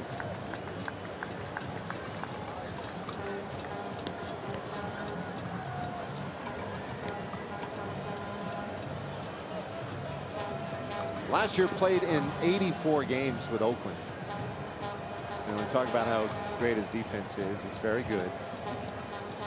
Part of 34 double plays last year. That's a lot in 84 games. And it turns out, now this is one of those, we talk about this from time to time, Tom, with the U.S. question. Well, who would even think to look it up? But for somebody playing fewer than 100 games, it was the most double plays turned by a third baseman. Wow. So it seemed like a lot. It was technically a lot. He gets to so many balls and makes so many plays. His arm is so strong that he tries to make so many plays that he makes a lot of errors. He's made 17 errors. That's the second most in the American League. But the plays that he makes outweigh that. Good pitch by Giovanni. Cut fastball right down in the outside corner. Perfect pitch. Well, first 2 strikeouts for Giovanni, back-to-back, Laureano and Chapman. Kind of weathered the storm of the second inning. 7 straight batters reached, 4 runs scored, 3 walks. Only gave up a hit in the third and given up a hit here in the fourth, but had his first 2 strikeouts. Jeff Bannister chose to stay with him, and Giovanni's pitching much better now. Yeah, I mean, these are important innings that he's able to chew up here. After he walked to Lowry in the second inning to load the bases, he got that double play off the bat of Chris Davis, and with that, again, a stretch now where he has retired 6 of the last 8. Well, one of the things that I'm sure Jeff Bannister respects is the integrity of a pennant race. And even though it's September and you've got a lot more players to choose from, a lot more pitchers to choose from, I think Bandy's going to play the games against contenders like the A's more like it would be the first 5 months of the season, not a typical September game where you're just giving guys a look. Giovanni's one of his starting pitchers, and he's got confidence that he can get it together, and that's what's happening right now. And strikes out the side in the 4th inning. And so now we go to the 5th. It's 5-2.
CiCi's Pizza.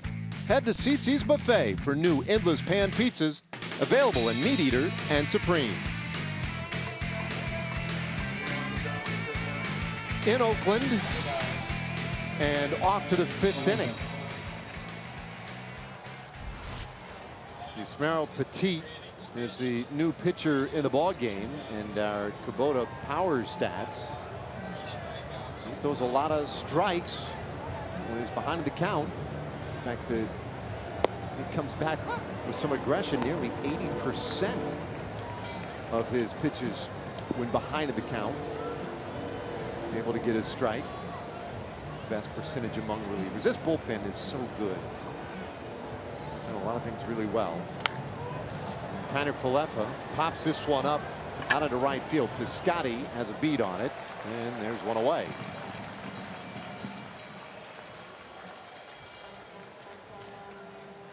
So here comes Drew Robinson. Yeah, so Bassett was, I guess, technically the starting pitcher. If you call Hendricks the opener. He was able to get through 3 innings, pitched okay, walked a batter, gave up the 2-run shot to Joey Gallo. Wouldn't have done much if he started the game and had those numbers, but as the second pitcher with those numbers, if the A's hold on to the lead, he stands to get the win.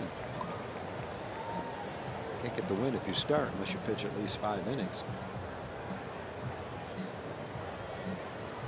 Yeah, that's weird, and it doesn't feel like, or it feels much less like an opener primary pitcher arrangement as we've come to think of it in this very short time, when a guy only goes 3 innings, yeah. Right? And then now it starts to really feel more like a bullpen day. Yeah. Yeah, but this is the last time Hendricks was the opener one other time. And after he pitched, 8 other A's pitched in that game. That was, I guess, the definition of a bullpen day.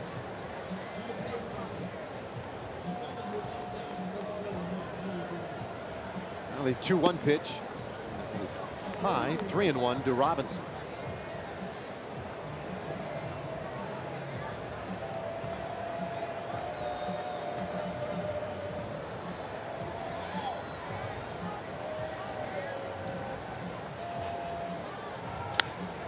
Drew hits his ball sharply foul. Whoa. Hey, fellas. That had a little bit of sink to it. You better be careful. You duck and the ball sink and hit you right in the back. Not many bullpens around baseball where you're this close to the fans. Wrigley Field, I guess. Yeah.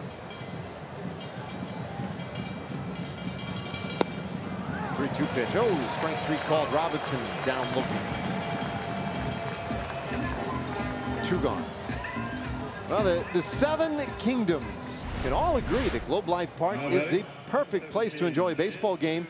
Don't miss the 2nd annual Game of Thrones theme nights, September 17th through the 19th. You can purchase tickets through this theme night offer and receive a limited edition Brunetto Door bobblehead. Fans will also be able to take their picture on the Iron Throne. Get your theme night tickets exclusively at texasrangers.com/theme nights. Strike to Chu. Winter is coming. That's what they tell me. A lot of people are itching to see that last season of that. I'm one of them. I can't wait. Now you can watch. I think the Game of Thrones is like chess. You can play chess at a lot of different levels. You know, you could be a master at it, or you can be a beginner at it and still have fun playing. You can watch that show at a lot of different levels. There's people that watch that show that have analyzed it, know everything and why it happened and who some of the insignificant characters are. Or you can just kind of watch it like most of us do and enjoy it. Not try to read too much into it. Pretty amazing show, though. Well, comebacker by Chu, and Petit turns into 1-2-3 here in the 5th inning. Halfway there tonight, Oakland up by 3.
Invite you to slide into a suite. Tweet where you want to get away. Tag Fox Sports Southwest and use the hashtag sweepstakes for your chance to win a VIP Texas Rangers suite experience, as well as 40,000 rapid reward points. Bottom of the 5th inning, Chris Davis leading it off for Oakland, and Gallardo out there fires in strike 1. This is 3rd time through the order for Gallardo.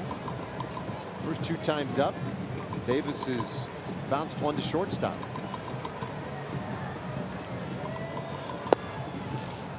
On the count. There's some numbers that most Rangers fans are probably aware of. The 3-year run that Davis is on with 26 homers. He has rolled to short for the 3rd straight time tonight, though, and Gallardo's made it look easy, 1 away. Time for a Chevy game break. Let's check in with Dana Larson.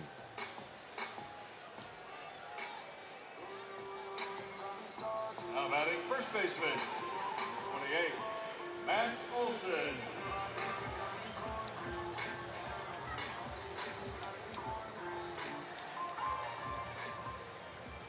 All right, thanks, Dana.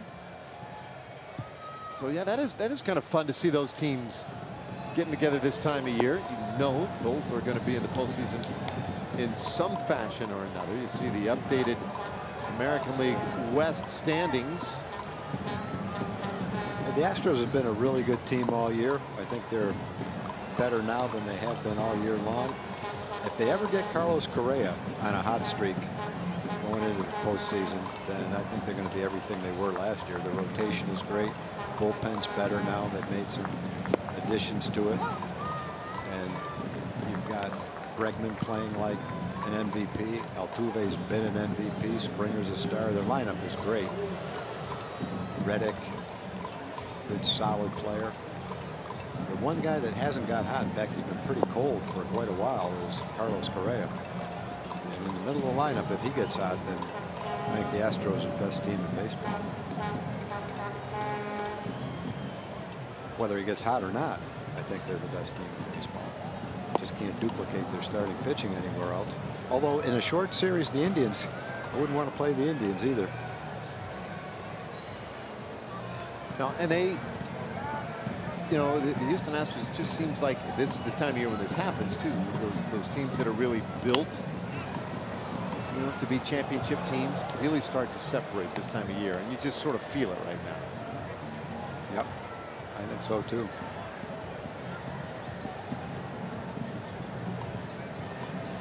Oakland, meanwhile, a very intriguing team currently. Would be a postseason team and the second wild card. And there is ball 4 to Matt Olson.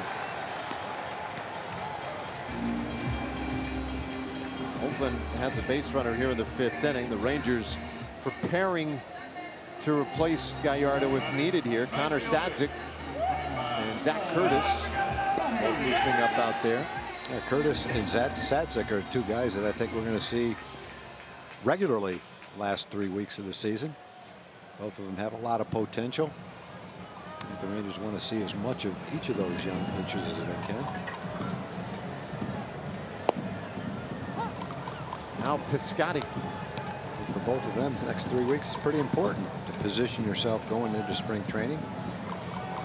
Strong finish.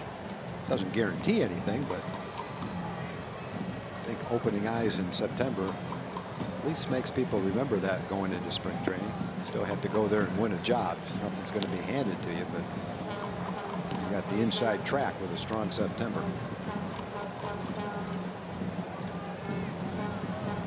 1-1 to Piscotty, who's been a very hot hitter lately for Oakland. Boy, when you look down at the bullpen from here, and you see Sadzik on the left and Curtis on the right, there's a little bit of a disparity in height. Yeah. Kid, you don't notice it quite as much from that angle as you do from way up here. Yeah. Well, Sadzik's a big kid, like 6'7". Curtis is listed at 5'10".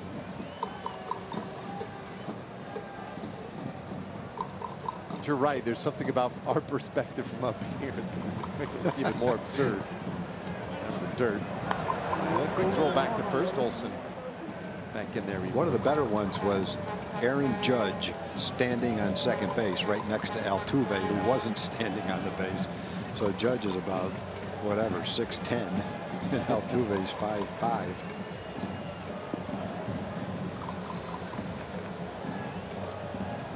There's two big guys right there. Yeah.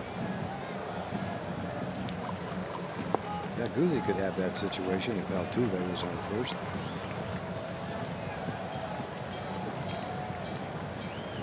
Olsen's 6'4", 6'5" himself.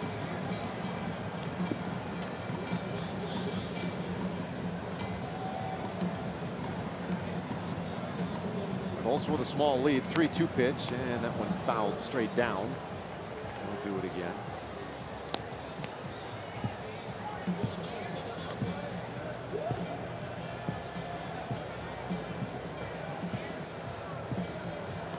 Got started tonight, 67 degrees here, which is what, room temperature?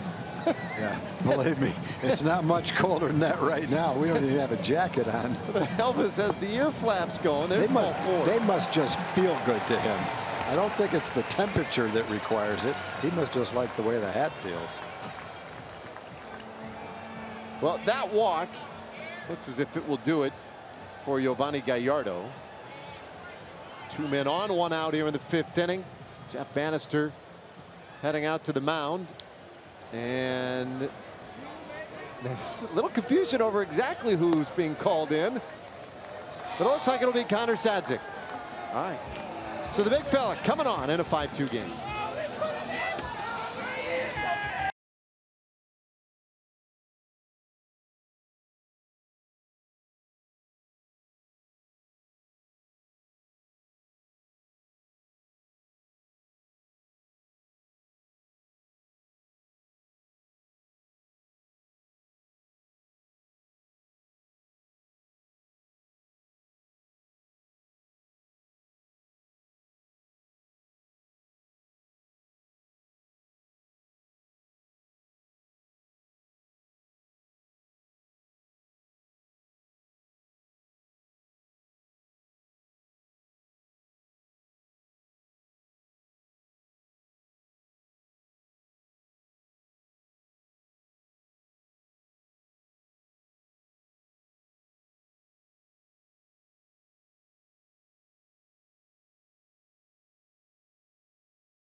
A legendary logger for legendary moments.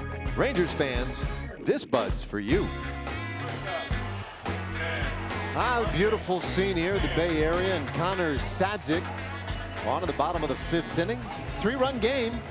There's a couple of base runners, and will be making his 4th appearance of the year.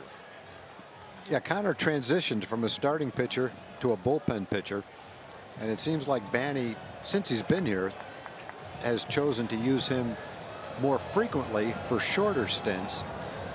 As a starter, I'm sure you could stretch him out a little bit if you wanted to pitch him an inning or 2.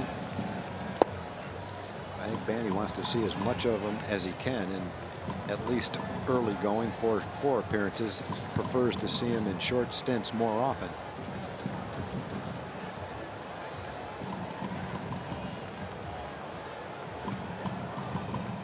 Semien 2 for 2 so far. Keep up and in. It's 2-0.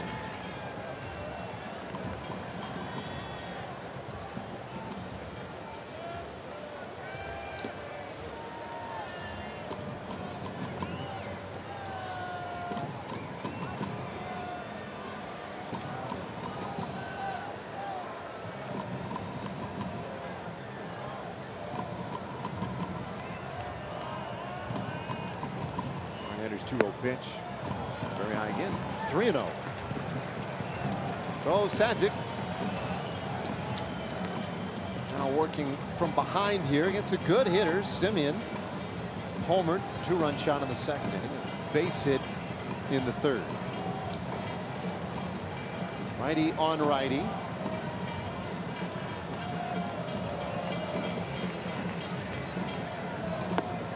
That one in there for a strike.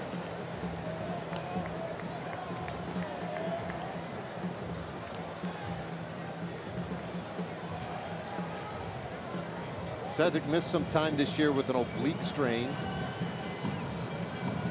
Came off the disabled list in August, early August in the minor leagues as he goes off the plate, and that's ball 4. So 3 consecutive walks in the inning have loaded the bases.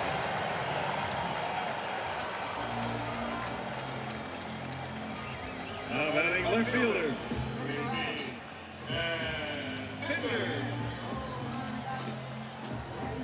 Now that will count as a mound visit.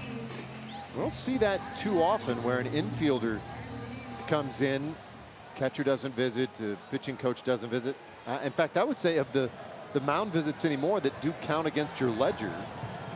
And we don't see that probably any more than 5% of the time. Yeah, I think Elvis has reached the point in his career where he's comfortable doing that. And he's comfortable having him do it. Whoa! Breaking ball that got away from him, went behind Pinder's head. And the fans are booing. They think it's a brushback pitch, but that's just an off-speed pitch that slipped out of his hand. That's not one of his 98-mile-an-hour fastballs. Pinder did have to duck down as far as he could to avoid getting hit. Of course, if it grazed off his back, it would have been an RBI anyway. Wouldn't have done much damage going at slower speed. That one just missed. 2-0. Pinder has walked and grounded out.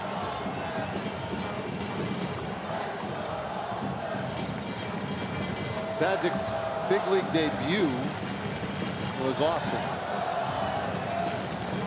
Faced only one hitter. Struck him out. Threw 3 pitches right near or at 199, 99, 100. Came back with a curveball at 80 miles an hour for the strikeout. Walked off the field. The day was done. And a real thrill. Fun to talk to him the next day about just the excitement of it all and trying to sleep then that night. I said, how hard was it to, you know, just let it all go, let the adrenaline wear off and fall asleep? So, I don't know. It didn't really happen. I just kept wondering when I'd fall asleep. Off the plate. 3-1.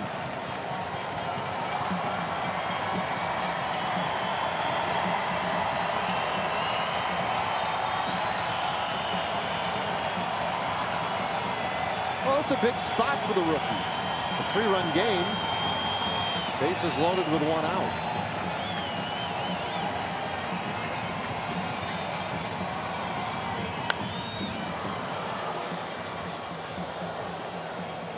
Full count. Sadzik, an 11th round pick in 2011. Was a starter until last year, transitioned to a relief role about mid-season in the minor league. So this is still fairly new territory for him. Olsen at third, Piscotty at second, Semien at first base. 3-2. It's popped up out of play.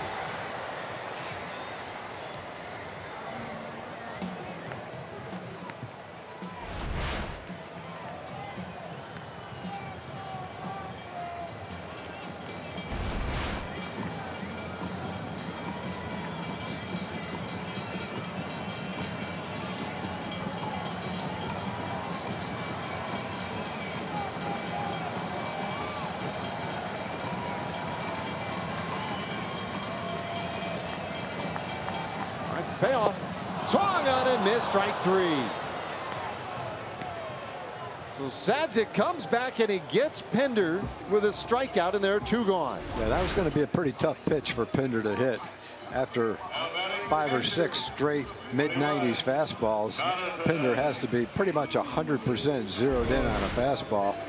And it looked like Connor threw him a slider instead and definitely fooled him with a really nice pitch.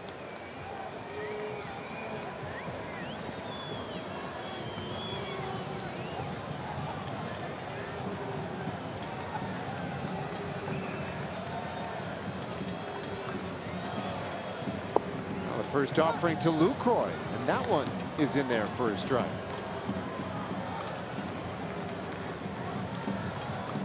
A couple of singles tonight for Lucroy.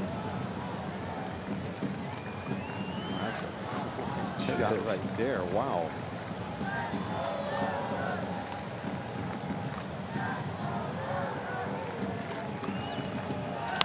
Bouncer, third base. Beltre to second, and that will end the inning. What a job by Sadzik. Gets out of a bases loaded situation and takes us to the 6th in a 3-run game.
Angels, or rather Athletics with the lead.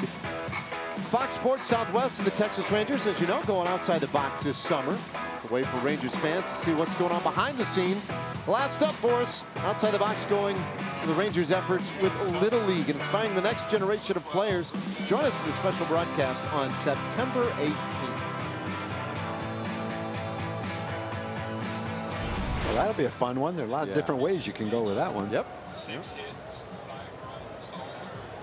Well, Ismael Petit was pretty effective in that fifth inning. 1-2-3 fifth inning for him. And so he's back out again in the sixth inning, and Rougned Odor lays off a pitch way up out of the strike zone for ball one.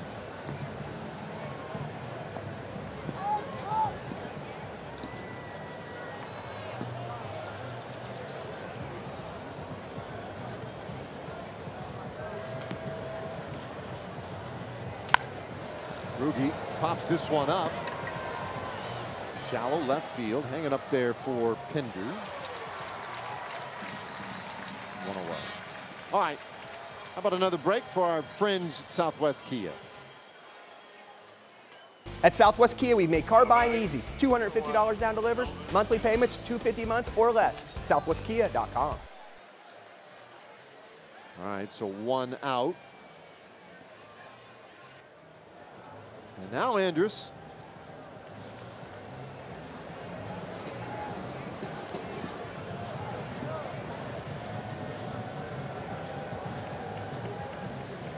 Elvis has scored one of the Rangers' 2 runs. Rangers 2 runs on only 3 hits tonight.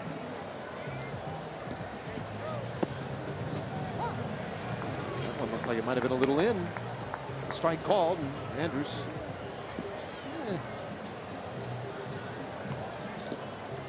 Somebody just gave him vegetables. Ugh. For me, it would have been asparagus. Yeah. That was that's an what I'd asparagus look look. like if I ate asparagus. You had that look like, yeah. There's a lot of vegetables I hated as a kid that I like now. Lima beans is one of them. Lima beans? Yeah, I gagged on lima beans, but I don't mind them now. Asparagus, I didn't like it the first time, and I don't like it now. Really? Never liked it. Nope. Oh, nice play by Petit, who, as I understand it, really does enjoy You like a good piece of asparagus? Yeah, he likes it. You like it grilled? Baked. He likes, yeah, like grilled or baked in the oven, you know, a little garlic. He says it's really tasty. 2 gone. No, I like asparagus now. As a You kid, like the thick pieces of it? Like, yeah, or like the skinny? Sure. I can almost eat a skinny piece, but not that thick thing. Ugh. What about Brussels sprouts? As a kid, you couldn't have stand it. No. I don't know if I've even heard of a Brussels really? sprout. We never had them. I think my mother knew better than to even try that one on us. But I like them now. Yeah. No, they're really good now. They seem to me right now like the real popular vegetable. Yeah. Man. A lot of different ways. And Brussels sprouts got a little swagger going these days. The high pop up on the infield by Mazzara. Who wants it? It looks like it's going to be the first baseman, Olsen. It is. That's another 1-2-3 for Yusmeiro Petit. Well, we go to the bottom of the 6th inning here. It's 5-2 Oakland.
go to the bottom of the 6th.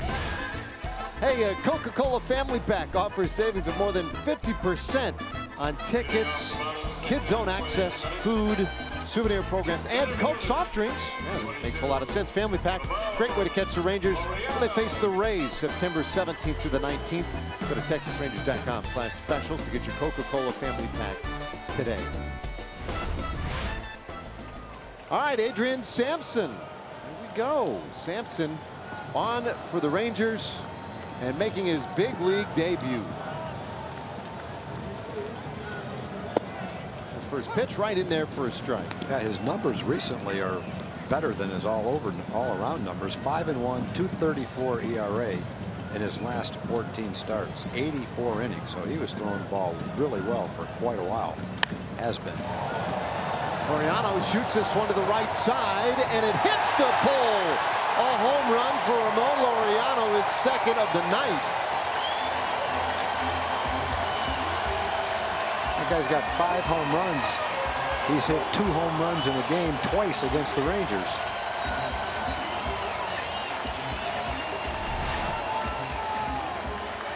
Fastball away. Hits it pretty well, obviously. Well enough to go 330 feet. Right down the line. Didn't really slice that much. It kind of stayed straight. Hit the foul pole. Generally, that kind of a ball would look like it would slice foul, but it never did. Crazy. So Laureano makes it 6-2, and now a pop-up by Chapman. A lot of room and foul ground. And Guzman went way over there, but couldn't make the play. Strike one on Chapman.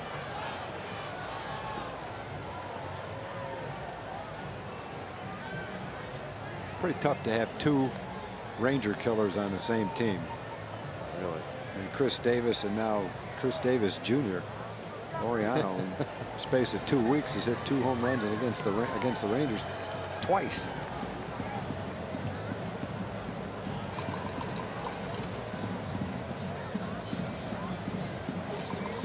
So Sampson now ahead of Chapman. 0-1. Chapman does have good power himself.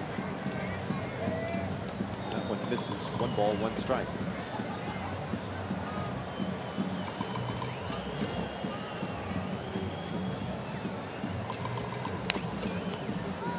Good looking breaking ball. 1-2 the count. Sampson originally received by the Rangers on a waiver claim from the Seattle Mariners. And that was in the fall of 2016. So prior to last season.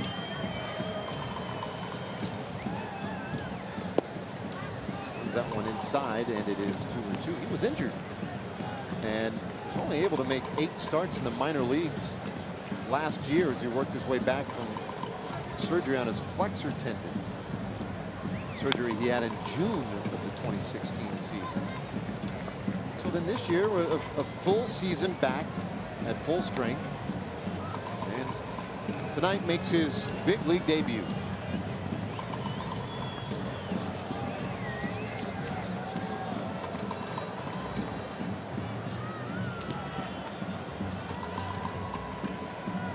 Balls and 2 strikes and a swing and a miss. And there is his first strikeout in his big league career. He gets Matt Chapman 1 away. A good sharp breaking ball. He's got good movement on his 2-seam fastball too. He throws it 92, 93 miles an hour, tails it in to a right-hand hitter. Got Chapman to chase a pitch well out of the strike zone. So good comeback after the home run. Get Matt Chapman, one of the hottest A's hitters on strikes.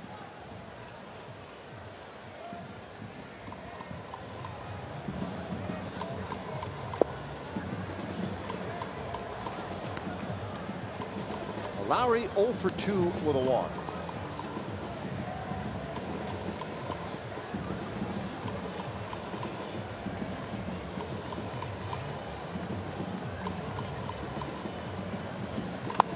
Grounds this one over to the first base side of the bobble.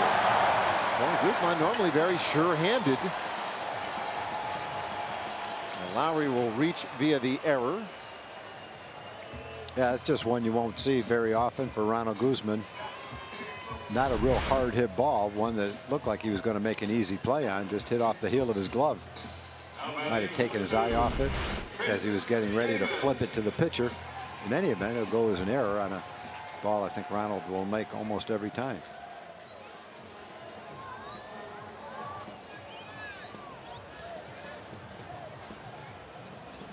Now, he might well have just been trying to set up a double play for Chris Davis. It's possible that that's part I don't of think he would have been looking that far down the road. We've seen Chris Davis have 3 at-bats that back to back to back that we generally don't see. All 3 ground balls to short. One of them was a double play. Yep. A little bit out of sync. 6 for 52. 25 strikeouts. So he's struggling right now. Apparently passed some of his superpowers on to Ramon Laureano. That's what it seems like.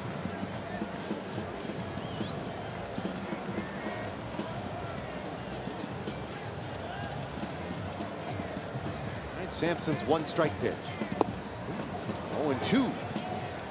Jumps ahead of Davis. Struck out Chapman. Maybe he can get Davis.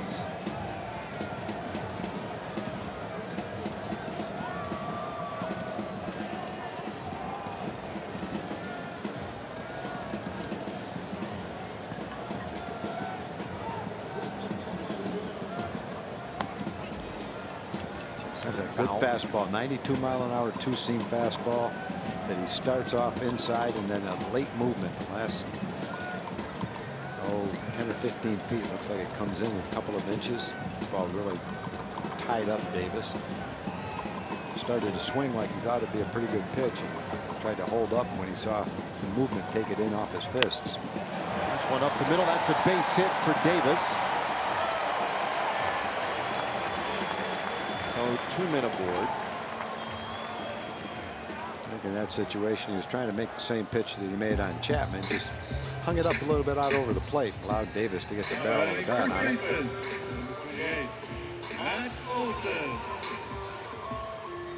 Bring up Matt Olson. Hey, by the way, on Sampson, to correct myself, not his big league debut, his Rangers debut. He did pitch in 1 game with Seattle in 2016.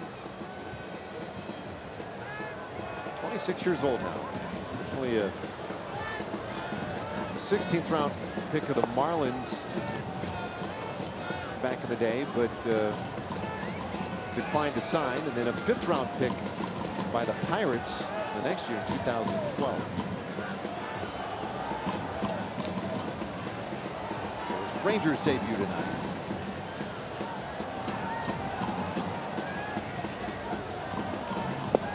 Swing and a miss. 1-1 on Matt Olson, who's 0 for 2 with a walk.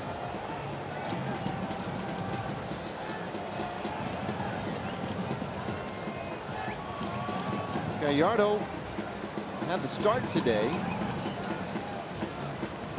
Went 4 1/3. Ball hit on the ground, first base, and it bounces sharply right off of Guzman and out into right field. Lowry will score, and it's 7-2 Oakland. Well, the first ball was a relatively easy ball that Ronald didn't come up with. That was a tough one. That one was hit fairly hard, and you could tell the last hop was going to be very difficult to handle. He did what he could. That'll go as a base hit. Blocked it anyway. That would have been a spectacular play if somehow he caught that bad hop. It was a base hit and an RBI.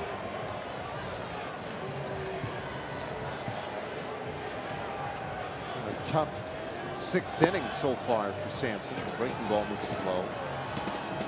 Davis at second. Olson at first now for the A's. Piscotty has been on twice tonight. Once hit by a pitch, once via the walk.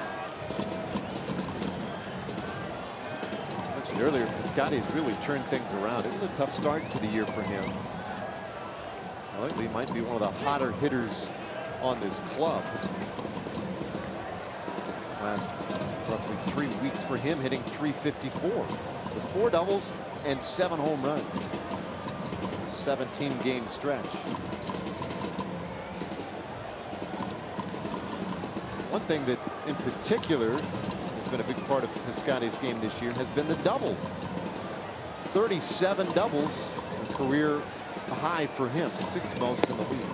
He takes a strike, it's 2-1.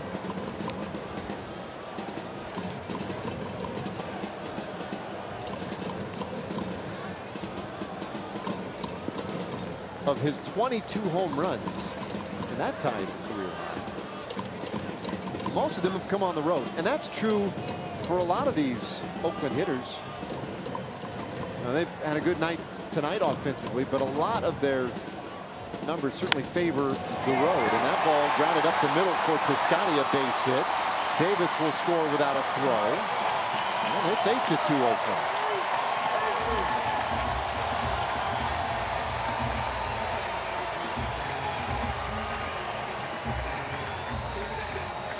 Gets the skipper out of the dugout, and he is signaled to the pen. So a tough go here in the 6th inning for Sampson. Zach Curtis, the man warming up out there, and he is coming on in the 6th inning for the Rangers. He'll inherit a couple of base runners down by 6.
Bottom of the 6th inning. Hey, tomorrow's probables brought to you by Ford. Yoander Mendez will have the start for Texas. Looked pretty good his last time out against the Twins. And Edwin Jackson, and what is this, his 13th big league club, I think? Amazing, but he's been pretty good since the All-Star break. One of the few real stalwart starters right now in this Oakland rotation. Yeah, Zach Curtis is in. Edwin Jackson's kept himself in great shape, and he's kept himself relevant because he's got a great arm, always has.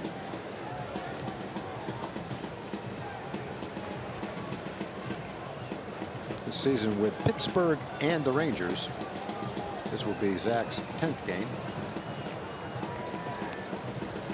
You notice, I think when you look at the stats, the first thing that stands out, he's pitched almost 11 innings, 11 strikeouts. That's good, a strikeout per inning, but a few too many walks. He's walked 11 guys in 11 innings as well. Falls behind here, 2-0. Good stuff. Just a matter of harnessing it, being able to throw it a little bit more where he wants to.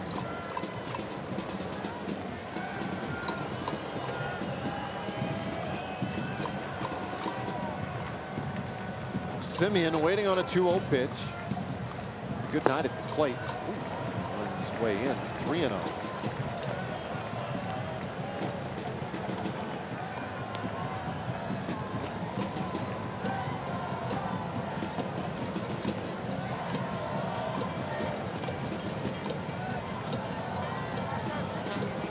Simeon is homered, singled, and walked.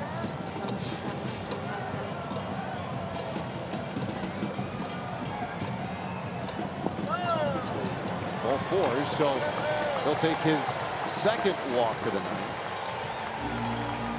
That's been a little bit of the story tonight. Rangers, one thing I feel like the staff has been pretty good at this year, and that is limiting the free passes, but not tonight. Gallardo walked 5 and 4 1/3. Sadzik walked the batter. Now Curtis adding a walk. A lot of free base runners tonight for Oakland.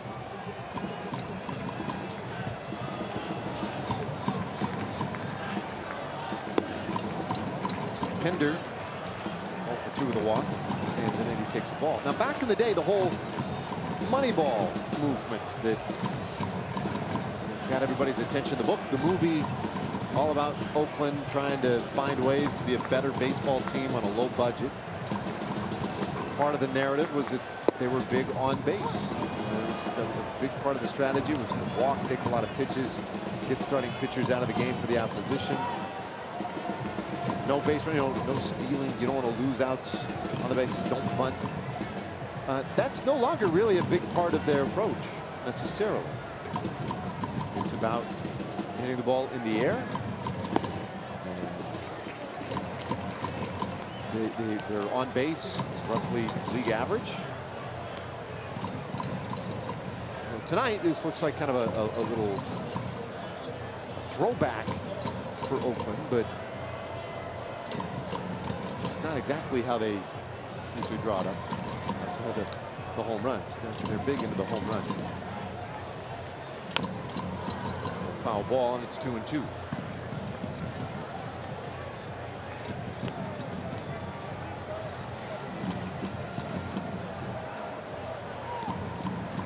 Might guess the other side of that is they like their pitchers to get ground balls.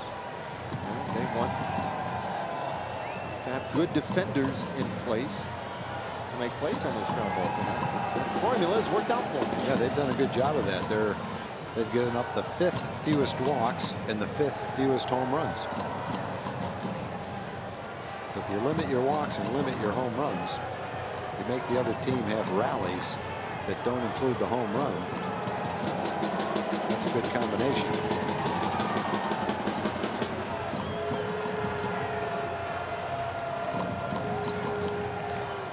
Two from Curtis.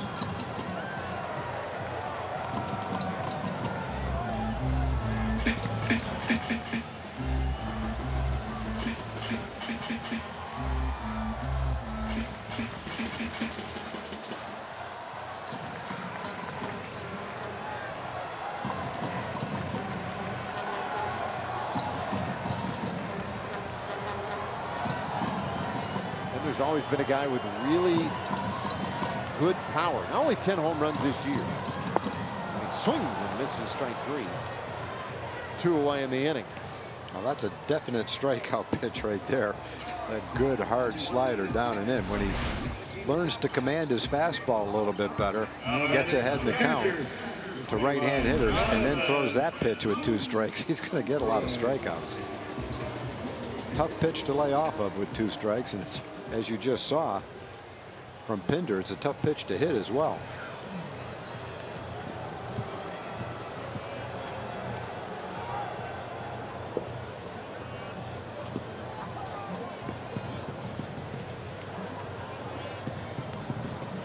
So Curtis slings that one just off the plate now to Jonathan Lucroy. Lucroy left the bases loaded last inning.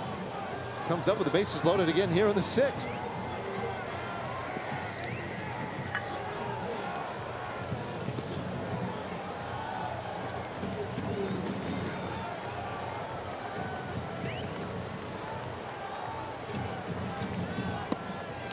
There's a strike, 1-1.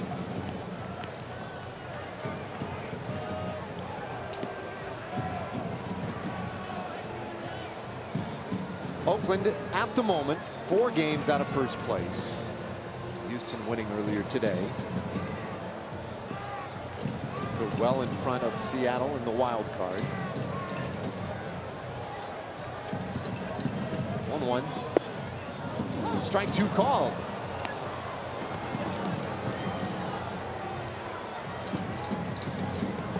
Well, just did catch the inside corner.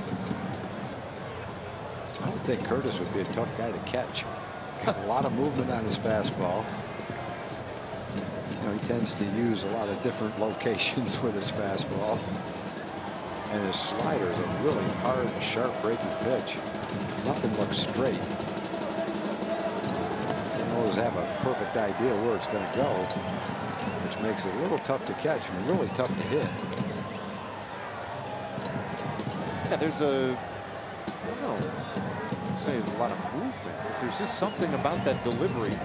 I think, yeah, for a catcher, certainly for a hitter, it seems that it just comes at a different angle. Olsen, Piscotty, Simeon out on the bases, 3 runs already across. And the 2-2, hold foul. Oakland today, 8 runs on 10 hits.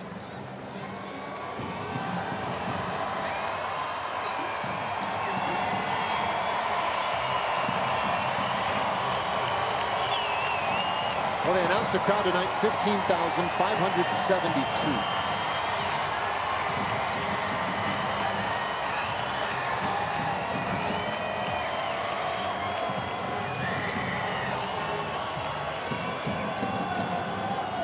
Curtis sets the 2-2 pitch and a little tapper back to the mound. Curtis will take care of it. Lob it over to first. The inning is done. And for 2 innings in a row, Lucroy leaves the bases loaded.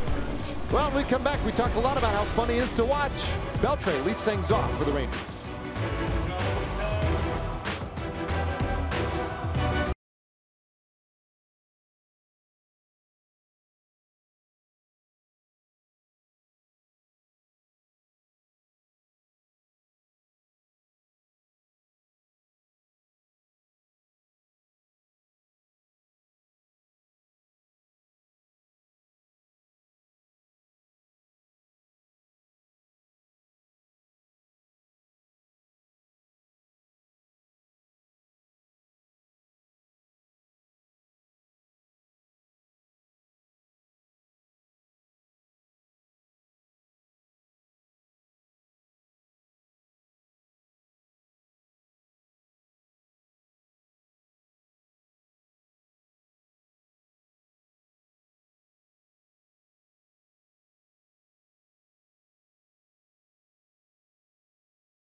GMC dealer today.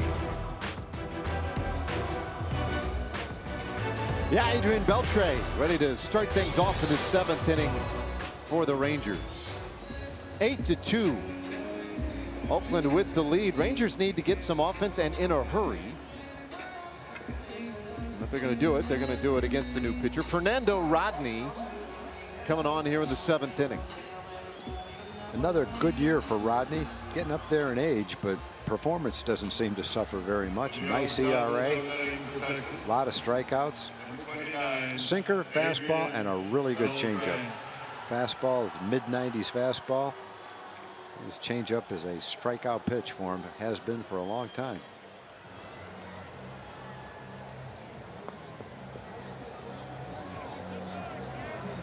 Beltre 0 for 1 with a walk, and Fernando Rodney fires that one right in there for strike 1. This year Rodney has fared better against lefties. 186 average against lefties, 298 against right-handers. And you'd have to think that the main reason for that is how effective his changeup has been to the left-hand hitters.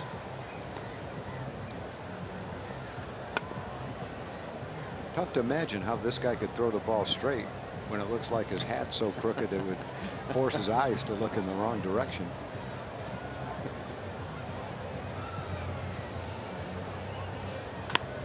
Ooh, Beltre hits this ball well out to left field, and that one is up against the fence. Bender will track it down with a bare hand, but that's a leadoff double for Adrian Beltre. Well, we showed in the pregame show the list that Adrian was on with extra base hits lifetime, and here's another one. Gets a fastball from Rodney, center square, well, center of the plate, left center square, shoots it over Pinder's head for a double. He had just recently gone by Ty Cobb on the all-time list for extra base hits by 2. Now it's by 3. And he's getting close to guys like Carl Yastrzemski, Frank Robinson, and not too far down the road, Lou Gehrig. Adrian's 14th on the list right now.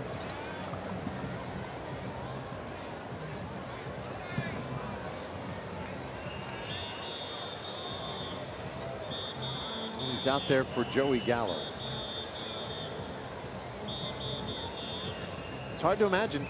I mean, I wonder when we look back years from now, when we look back at this team, and it was the year where the Rangers were not in it in the division race. We saw a lot of bright spots, but it was also a year where we saw two guys play as teammates. One, the most career hits, most career games played, the most career just about everything offensively for any player born in the Dominican Republic, in Adrian Beltre. The Dominican Republic has a pretty rich history in Major League Baseball's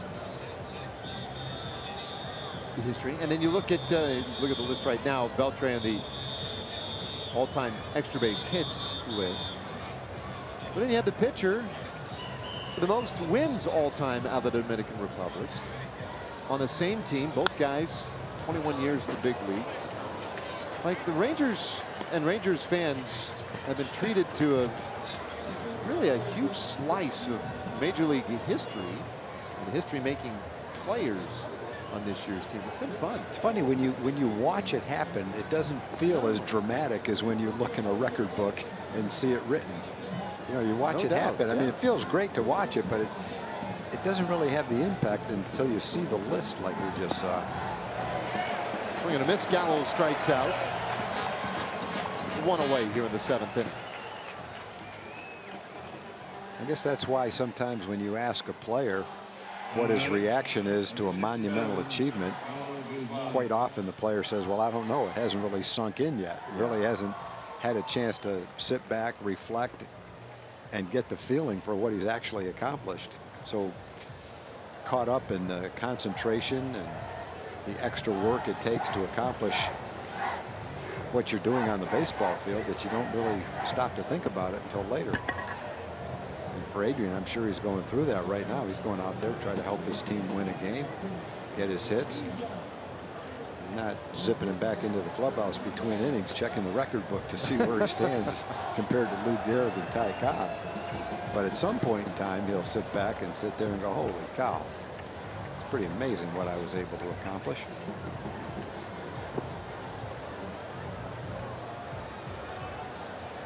Two balls, no strikes on Guzman. We had a player, when I played in Tucson, the last year that I played, I went back into the clubhouse in Phoenix one time. It was about 120 degrees out, and I went in to get a drink.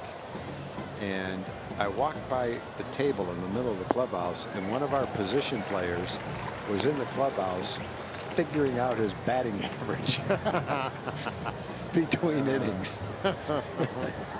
So some players don't reflect later. They reflect while it's happening.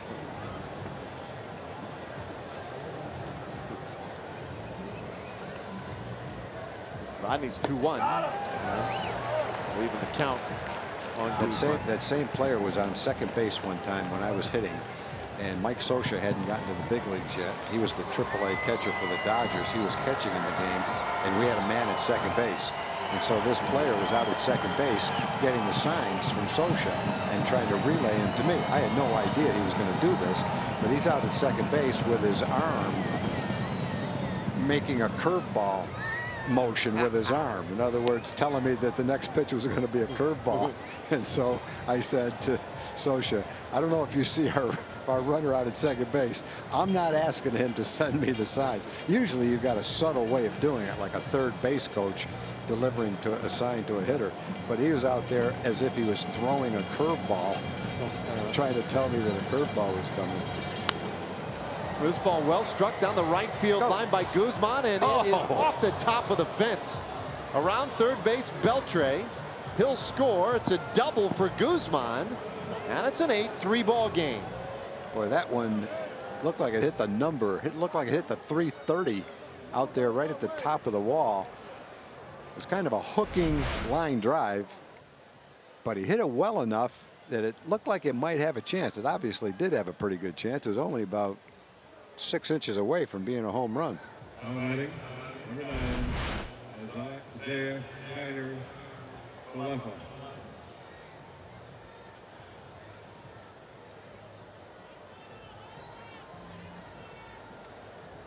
Now Jeff Bannister out. I think Banny's wanting to know, you sure that didn't go over the wall and bounce off that green portion right behind the padded wall?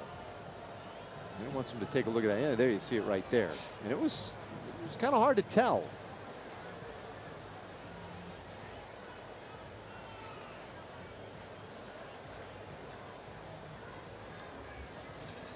So they're going to. My first thought was it hit the numbers, but I really wasn't even thinking that it could have hit anything over it. So I really wasn't watching it that closely.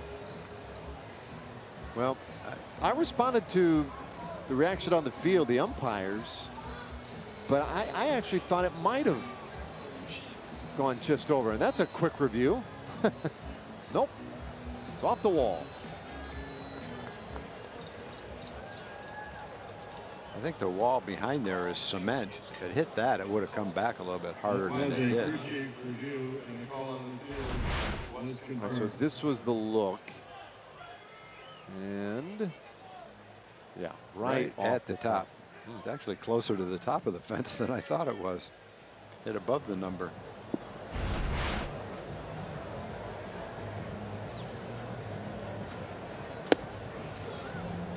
So Guzman out at second base. And Kiner Falefa 0 for 2. Chance to drive him in. 8-3 the score. We mentioned it a lot earlier in the broadcast, but with Oakland, really want to take a lead by the 7th inning. So pickings are pretty slim after that. They are this year 60-0 when leading after 7 innings. Only team in the majors still undefeated.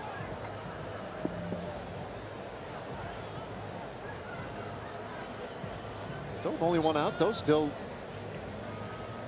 an opportunity to get that done. This ball flared out to right field. That's a base hit. Guzman into third, and they'll stop him. Runners on the corners with one out.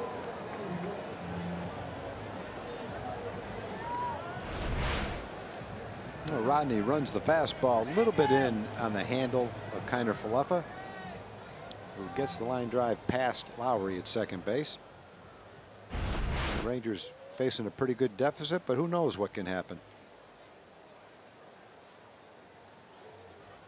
Key guys in the bullpen, obviously the closer Blake Trinan is one of them, but Lou Trevino's had an excellent season. He's more of a 7th or 8th inning guy.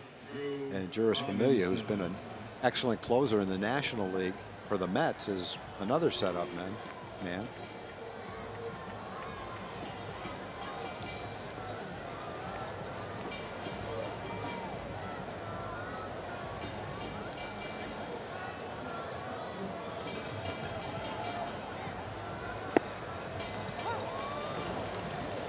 First pitch in there for a strike to Robinson. He was flat out to right, struck out looking.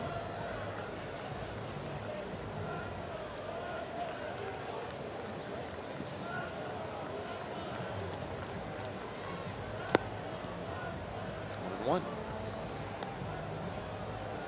Oakland, a team that for the last 3 years has finished last in the division. And this year, still very much a possibility that they could win the division. They have to pass a good Houston team. They're going to have to do it with a pretty strong push at the end of this year. In fact, they've gone 8-7 in their last 15 games. So they have slowed down considerably, but from their previously torrid pace, that is.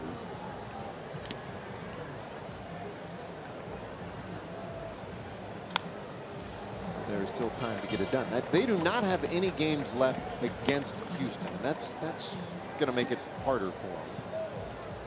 On Melvin. See his team 4 games back, but 5.5 clear of the Mariners, the closest team to them, not just in the division, but also in the wild card. Their games remaining are against Baltimore, Tampa Bay, Angels, Twins, Mariners. Robinson strikes out 2 away.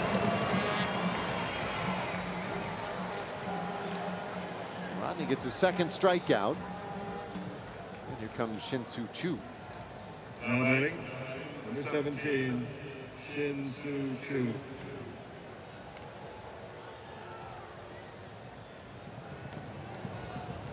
Well, Choo has had decent numbers in his career against Rodney. 6 for 18 against him with a home run. Rangers got 2 in the 4th, 1 in the 7th.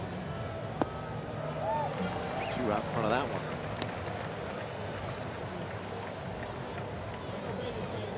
I mentioned how Oakland now 8-7 in their last 15 games. But if you go back to June 16th, from June 16 on, Oakland 50-21. That is pretty awesome. Inside. Oh, what a catch by Lucroy. It's a 96-mile-an-hour fastball. It wasn't anywhere near the location that Lucroy thought it was going to be. And that ball bounced and he backhanded it. I don't know if you'll ever see a catcher make a better play on a pitch than that. It should have been a run.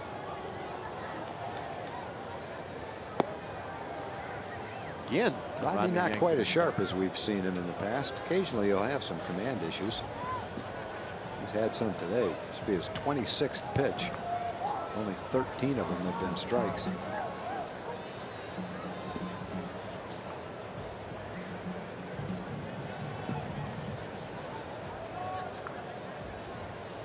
Two 2-1. And that one is high.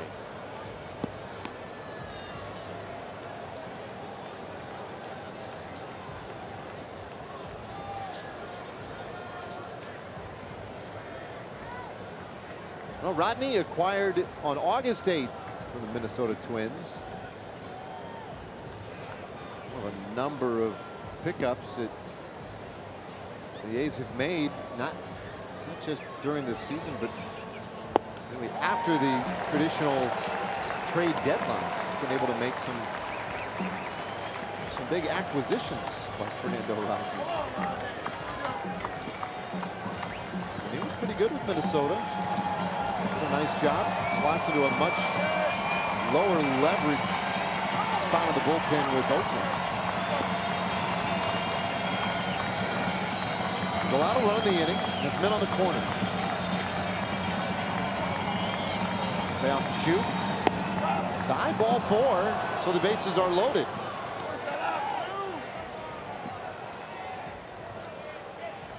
All right, Bob Melvin.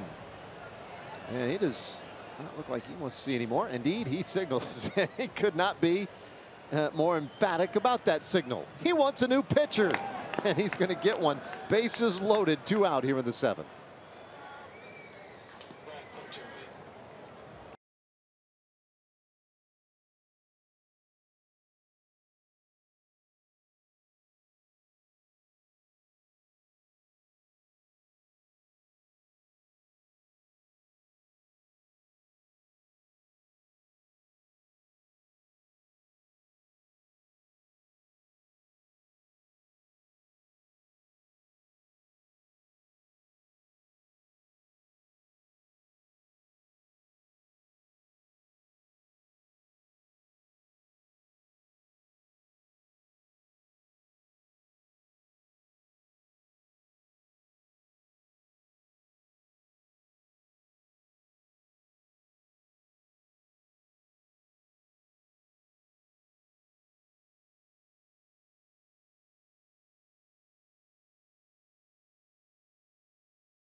And thanks to T-Mobile, fans can receive a 20% discount on Fridays for the all-you-can-eat seats in the home run porch. Get your tickets and the all-you-can-eat seats for September 21st. It's the last Friday home game of the season. The Mariners in town. Use the coupon code T-Mobile at TexasRangers.com/specials.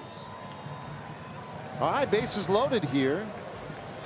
2 out, and Rougned Odor to the plate against Ryan Buchter.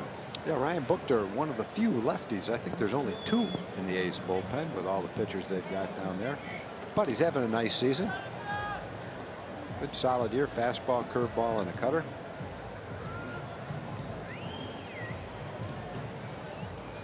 Odor 0 for 3. And he is out in front of that one. I've seen too many swings like that lately from Rugi. But he was anticipating a fastball there, and he wanted to unload on it. That was a little more than the cutter. That looked more like a slider.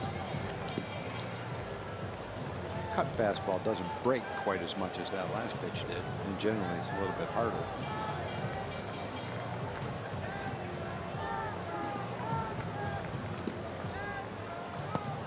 Oh, off the plate, and that one gets away, but nobody able to advance. Guzman stays at third.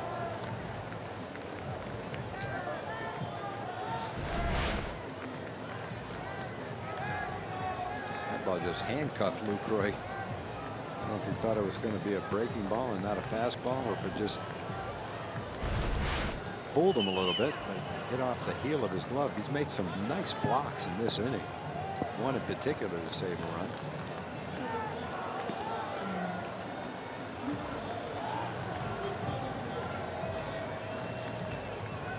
Buchter sets in the 1-1. That's off the plate. 2-1 the count. A's fans have not witnessed much in the way of bullpen meltdowns this year, but we're really one pitch away from seeing exactly that. A run across, bases loaded. Good hitters count for Odor. 2-2.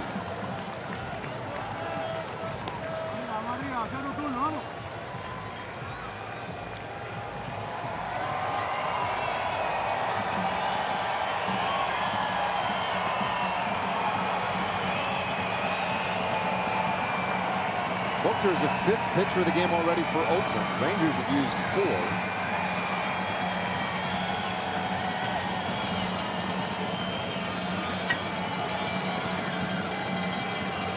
That's 2-2. Rugi hits this one out to right field. Piscotty going back near the wall, and he'll make the catch. Odor just missed it. And the Rangers leave him loaded. Time to stand and stretch here in Oakland. It's 8-3.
breakdown. Let's check out Ramon Laureano.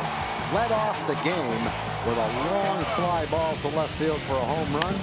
And then in the 6th, he went the other way, right down the right field line off the foul pole for his 2nd home run of the game. It's the 2nd time in 2 weeks that he's hit 2 home runs in a game against the Rangers. And for the season, he's only had 5 home runs.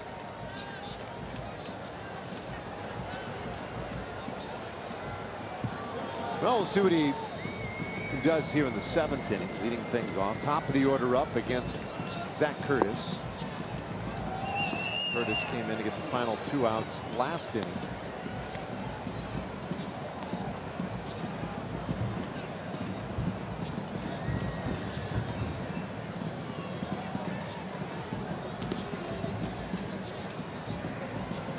Five-run lead for Oakland. And that one tight, 2-0. Well,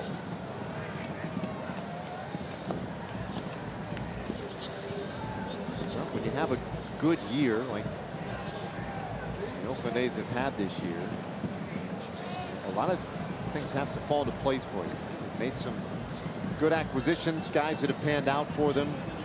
They've seen some of the young players make their way up, and guys like Ramon Laureano make their way up and have a real impact, and that's a big part of it.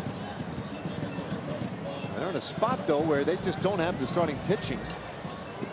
They have an incredible bullpen, and their plan is to just try and bullpen their way all the way to the postseason, and then see how far they can use that strategy to take them into series after series. A fly ball out to right field, 1 away.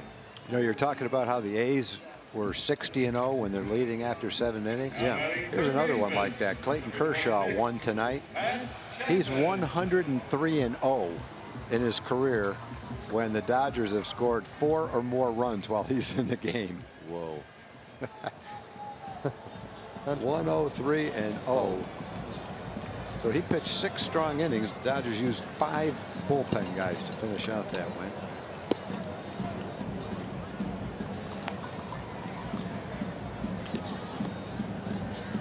That's pretty good.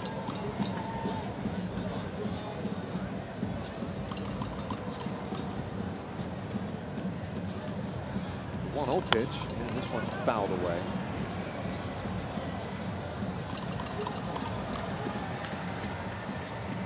I mean, to be completely undefeated with better than 100 wins. If they score 4 runs while he's in the game, still got to think sometimes the other team is going to accomplish that.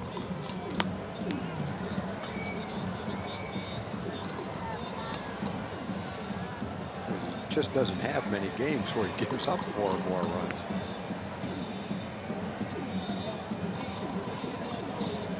It's a shame he hasn't been just a little healthier the last couple of years.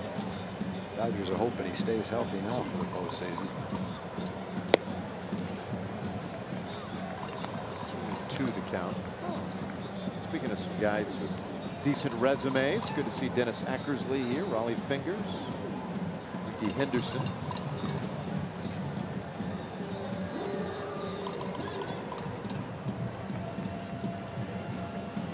Pretty easy to recognize.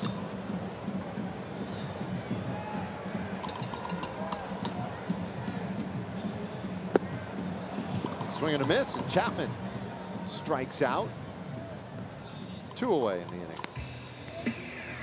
So on Wednesday here at Oakland, they inducted their inaugural Hall of Fame class here. I'm a little surprised it had taken them this long to. Yeah, because they've had a number of stars, obviously. Yeah, I am too. That's why I didn't really understand it when I heard that for the first time. Cool if you can get that collection of talent together still in one place. Lowry. When he harnesses his command, Zach Curtis is going to get a lot of strikeouts. That slider is just you can tell the way the right-hand hitters are swinging at the good ones. It's just not a pitch they can handle very well.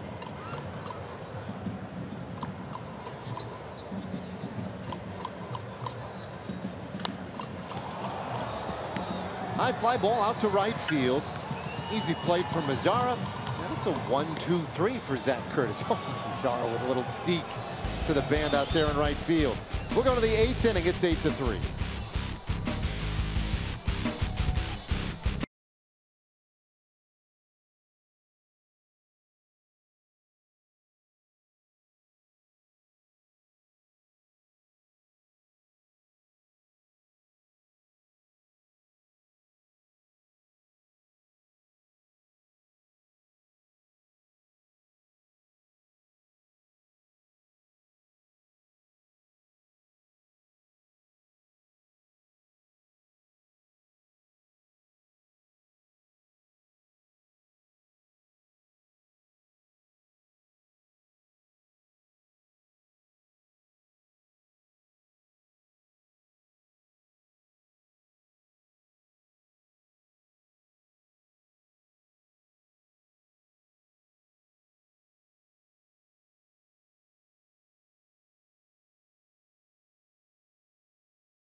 Well, take a look at the American League wild card situation, and the Yankees with a 4-game lead over the A's, and that's going to be tough for Oakland to overcome that. Mariners 6 back of Oakland, though, and you would figure that's getting nearly insurmountable for Seattle. Not quite there yet, but close. But Seattle, they just can't quite get over the hump. They were making moves about once a day for 2 weeks, doing whatever they could to try to finally get a postseason berth, but it just hasn't worked out for them.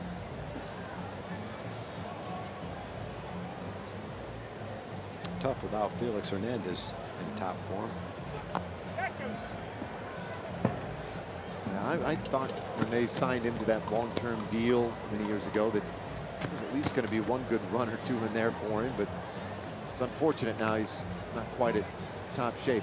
He's Familia, appearing for the 62nd time this year. Pretty tough to hit. 219 opponent's batting average. Good fastball, mid to upper 90s fastball occasionally. I pop up down the right side. Down into foul ground for that as Olsen one away. Elvis turned away here in the 8th inning, and it'll bring up Nomar Mazzara.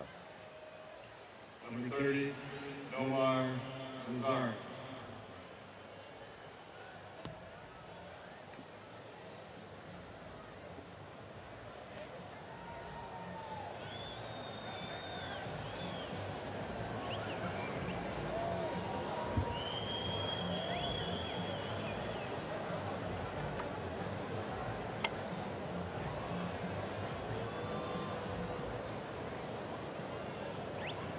Hitless in 3 tries. That's a good one right there at the bottom of the zone. Strike 1.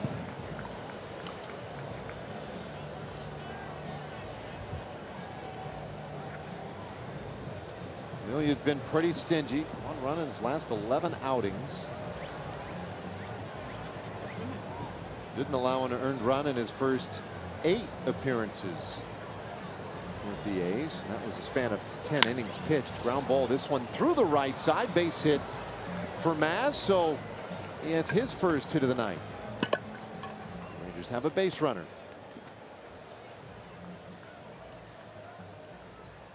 Familia's game plan is to get a strikeout or a ground ball. And he got the ground ball that time, but as is the case, you've only got so many infielders out there. Sometimes if you hit it solidly, you'll be able to sneak one through them.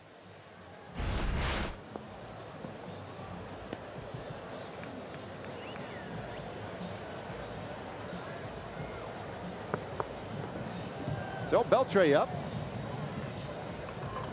Doubled in his last at bat.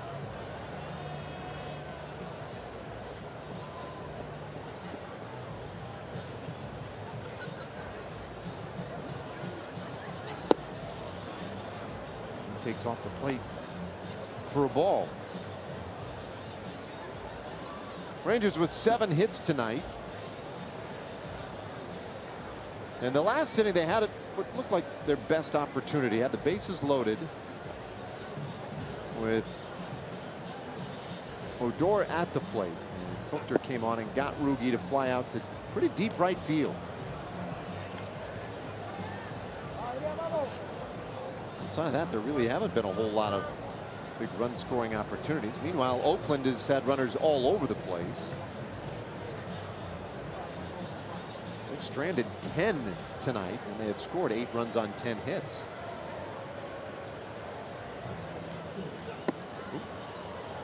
Put in 3-0.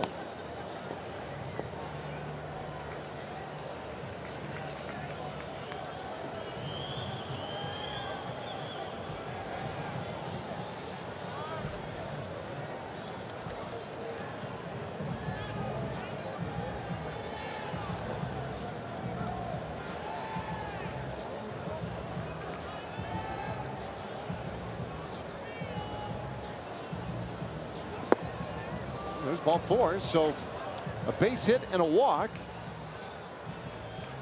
Rangers trying to show some life here with the 8th. Now taking a look at our progressive upcoming schedule. This is the very first game on a long road trip. 3 here in Oakland. In fact, day game tomorrow and on Sunday. And then to LA to see the Angels. Off to San Diego for some interleague play. Just 1 road trip remaining after this one.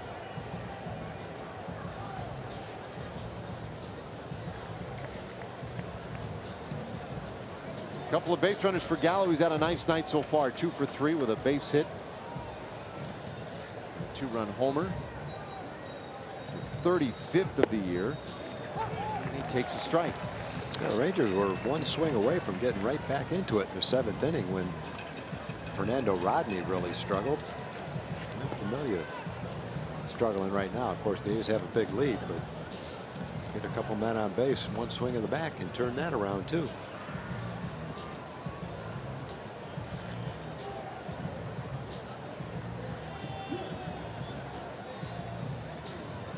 One strike offering, and that one lined over third. That's a base hit, and boy, did that scoot quickly out into the corner. Sure did. I hit a sprinkler head. I mean, that was wild. Mazzara scores. Beltre to third, and Gallo with an RBI double. That's about as hard as you'll see a left-hand hitter shoot a line drive right over the third baseman's head. That's a fastball away, which is just what you'd want to do with that pitch. And that is a bullet. That's about as hard as a good right-hand hitter could pull a ball down the left field line, let alone a left-hander shoot one down there. Good game for Joey. Home run, a single, and a double. So 2 men in scoring position. A 4-run game. Guzman, the hitter.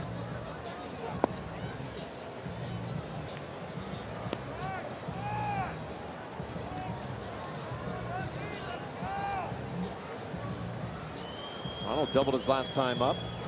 Brought in a run.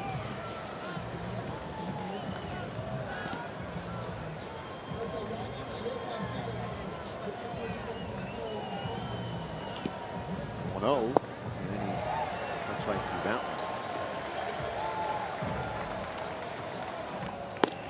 one. Blake Trinan.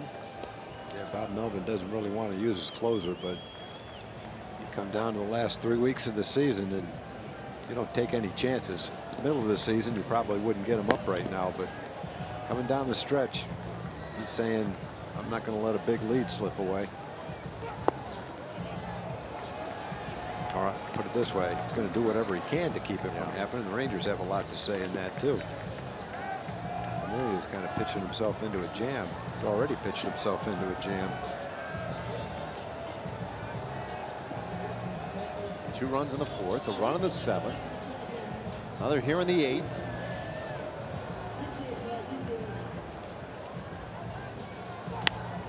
This ball popped up, foul ground, third base side. Chapman makes the play. And there's where that big foul area can hurt hitters in this ballpark, although that might have been playable in a lot of ballparks. Yeah, it was a good fastball by Familia. He got it inside, got it in on the hands of Guzman, tied him up, got the pop up. All right, Jurickson Profar announced as a pinch hitter here for Correction on the batter. Falefa. Pinch hitting for Falefa is number 19, Jurickson Profar.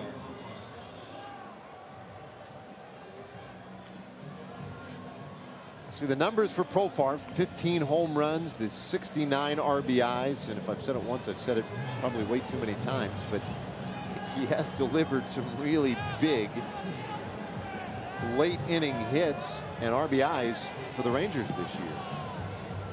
Only 1 for 3 as a pinch hitter. He takes the first pitch and fouls it away.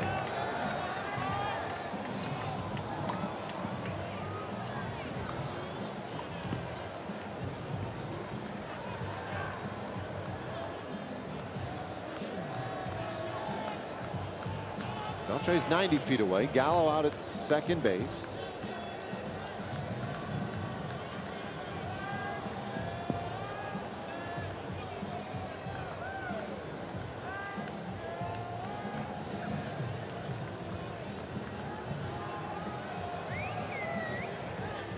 Hasn't been real pretty, but Familia hanging in there, and a liner caught by Lowry to win the inning. Boy, the Rangers so close on a couple of occasions tonight.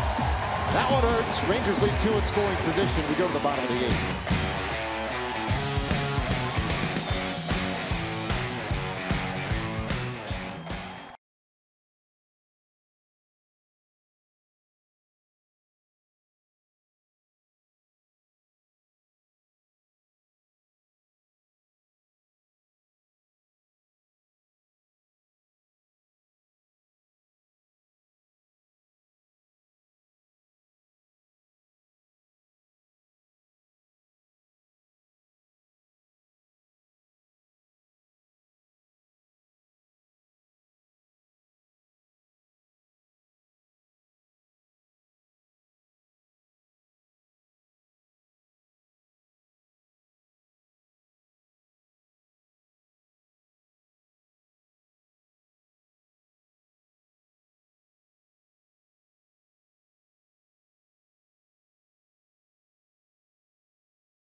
Southwest Airlines. Low fares, no hidden fees. That's transparency. Ford. Visit your local Texas Ford dealer during the Ford SUV season. Ford is the best in Texas. And by Shiner Light Blonde. It's light done right. On the Bay Bridge. Stretching over to San Francisco, the other side of the world here. Robinson Chirinos in at catcher now for the Rangers. Jurickson Profar takes over at first base. And new pitcher in the ball game. CD Pelham comes on here in the 8th inning. And his first pitch in there for a strike to Chris Davis. We saw Pelham make his big league debut the other day. And there were some good moments and some rocky moments. The youngster, though, made it through and now skips this one to the plate. 1-1 to Davis. Pretty exciting power arm.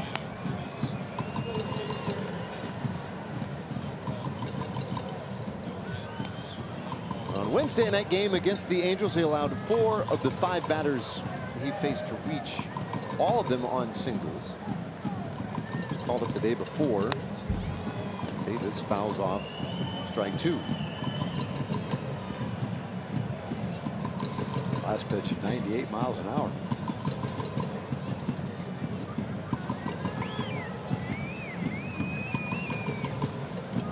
Been a slow night for Davis. 1 for 4 with a base hit.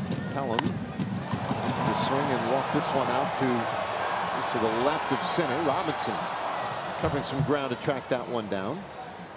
1 away. Well, there's only one remaining Saturday night game left this season.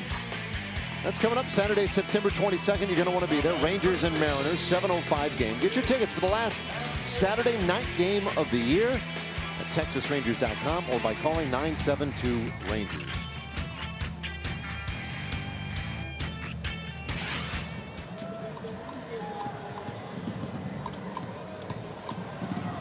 So Pelham retires Davis. Now gets Matt Olson.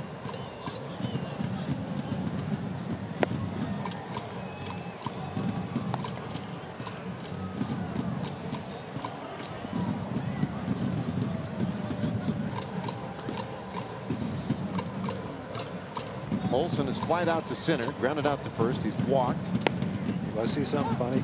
Yeah. Watch this guy behind home plate in the 3rd row, right near the mechanics. Watch him try to disrupt the concentration of the pitcher. He's got an A's jacket on. Watch. Oh man, he didn't do it. he was waving his arms at him. I watch him do it 3 straight times. As soon as I tell you to watch, he stopped doing it. All right, let's see. 2-1 the count. Looks like he's done. chilling out now. It didn't work.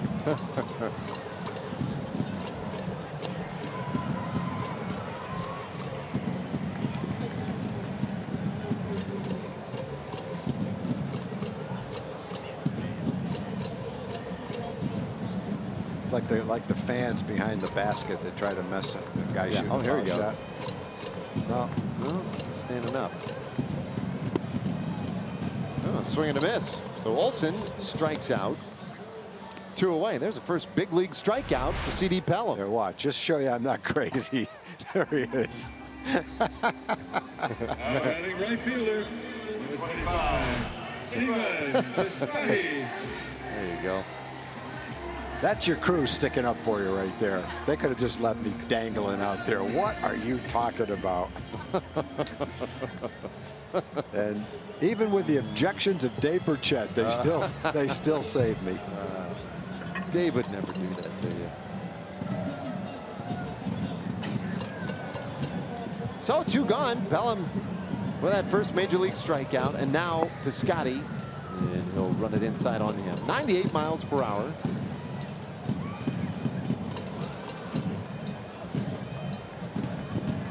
Pelham, one of those fun stories too, because he was a 33rd round selection in 2015.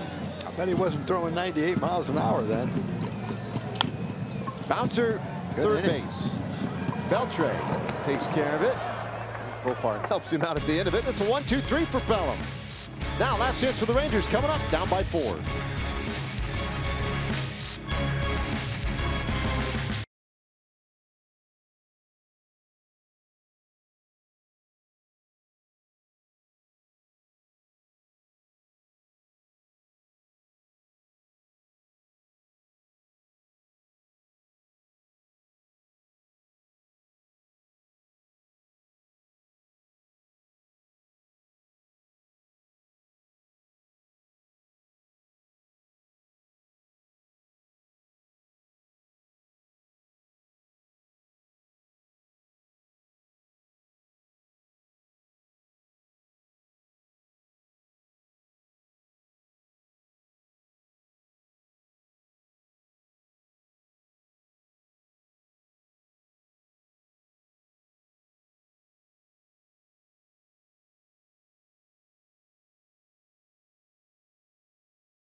experience. Catch every moment this year.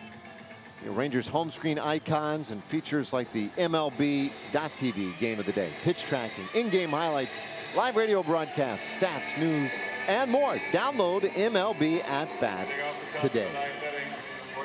Stop teasing your brother. Ford game summary time. A lot of action, a lot of big swings by the Oakland A's today. Well, you know, that one of the things we said in the pregame show, and we said it early in the game, is what a nice season the A's have had offensively. They're among the major league leaders in home runs, runs scored, doubles. So they've got a lineup, a good solid lineup, 1 through 9. They've got one of the best power hitters in all of baseball over the last 3 years in Chris Davis. A couple of young budding stars and Olsen and Chapman in first and third base. Veterans up the middle that get the job done. They've got a good team. Not surprising that when they have a good offensive game, they've got good offensive players. What is a little interesting is to see Blake Treinen in a 4-run game. He's warming up in the bullpen, but their closer on here for his 61st appearance. I think it's just a case of Bob Melvin saying, I got to close this game out, and it's not a safe situation, but I'm going to my closer. The Rangers have been knocking on the door of getting right back in this game in the 7th and 8th innings. They haven't gotten the key hit when they needed it, but this is a game that every game from now on is a must-win game for the A's if they want any chance of either getting the wild card home field advantage or overtaking Houston. They can't lose. They've got to win. He's going to make sure he's got his best guy out there to close this game out, even if it's not a safe situation. High strike call. And 1 the count. What you really hope when you do put your closer out here in this situation is that he has a 12-pitch inning and not a 28-pitch inning, which might make him unavailable tomorrow if it's a safe situation. Well, there's ball 4. So a lot of the bullpen members tonight for Oakland have had just a little bit of trouble, and fitting perhaps that Treinen would walk the first man he faces in the 9th. Rangers have that lead man on, and now the top of the order. Here comes Shin-Soo Choo. Yeah, the one guy that came in and did it quickly and efficiently was Petit. 2 innings, 6 up, 6 down with a strikeout. But Fernando Rodney struggled. He couldn't get out of his inning through almost 30 pitches. And Familia got out of his inning, but he really struggled through a lot of pitches. Barely got out of that inning. Got lucky to get out of it because Profar hit a line shot that looked like it was going into right field. It would have scored a run and would have scored a couple of runs, kept the inning alive.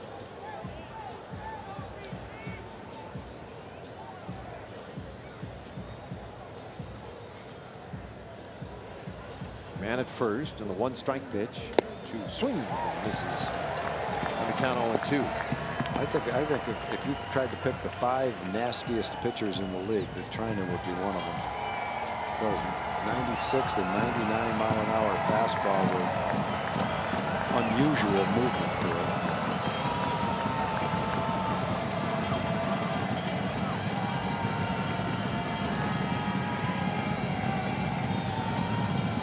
And there's a swing and a miss with the breaking ball. 1 away. Just when you're trying to counteract that 2-seam upper 90s fastball, you get that hard 89 mile an hour slider.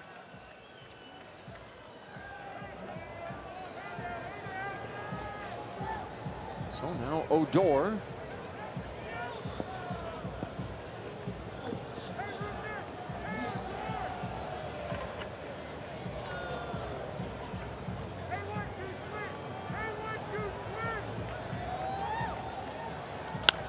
Ground ball, right side.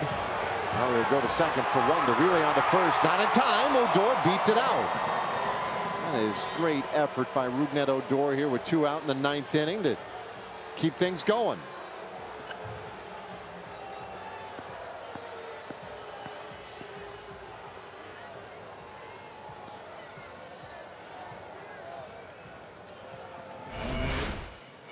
I didn't think they were going to have much of a chance on this double play, but Semien does a nice job of getting it back to first base quickly.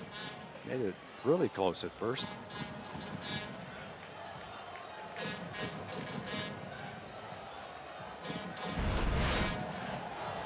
Okay, so things will continue now for Elvis Andrus.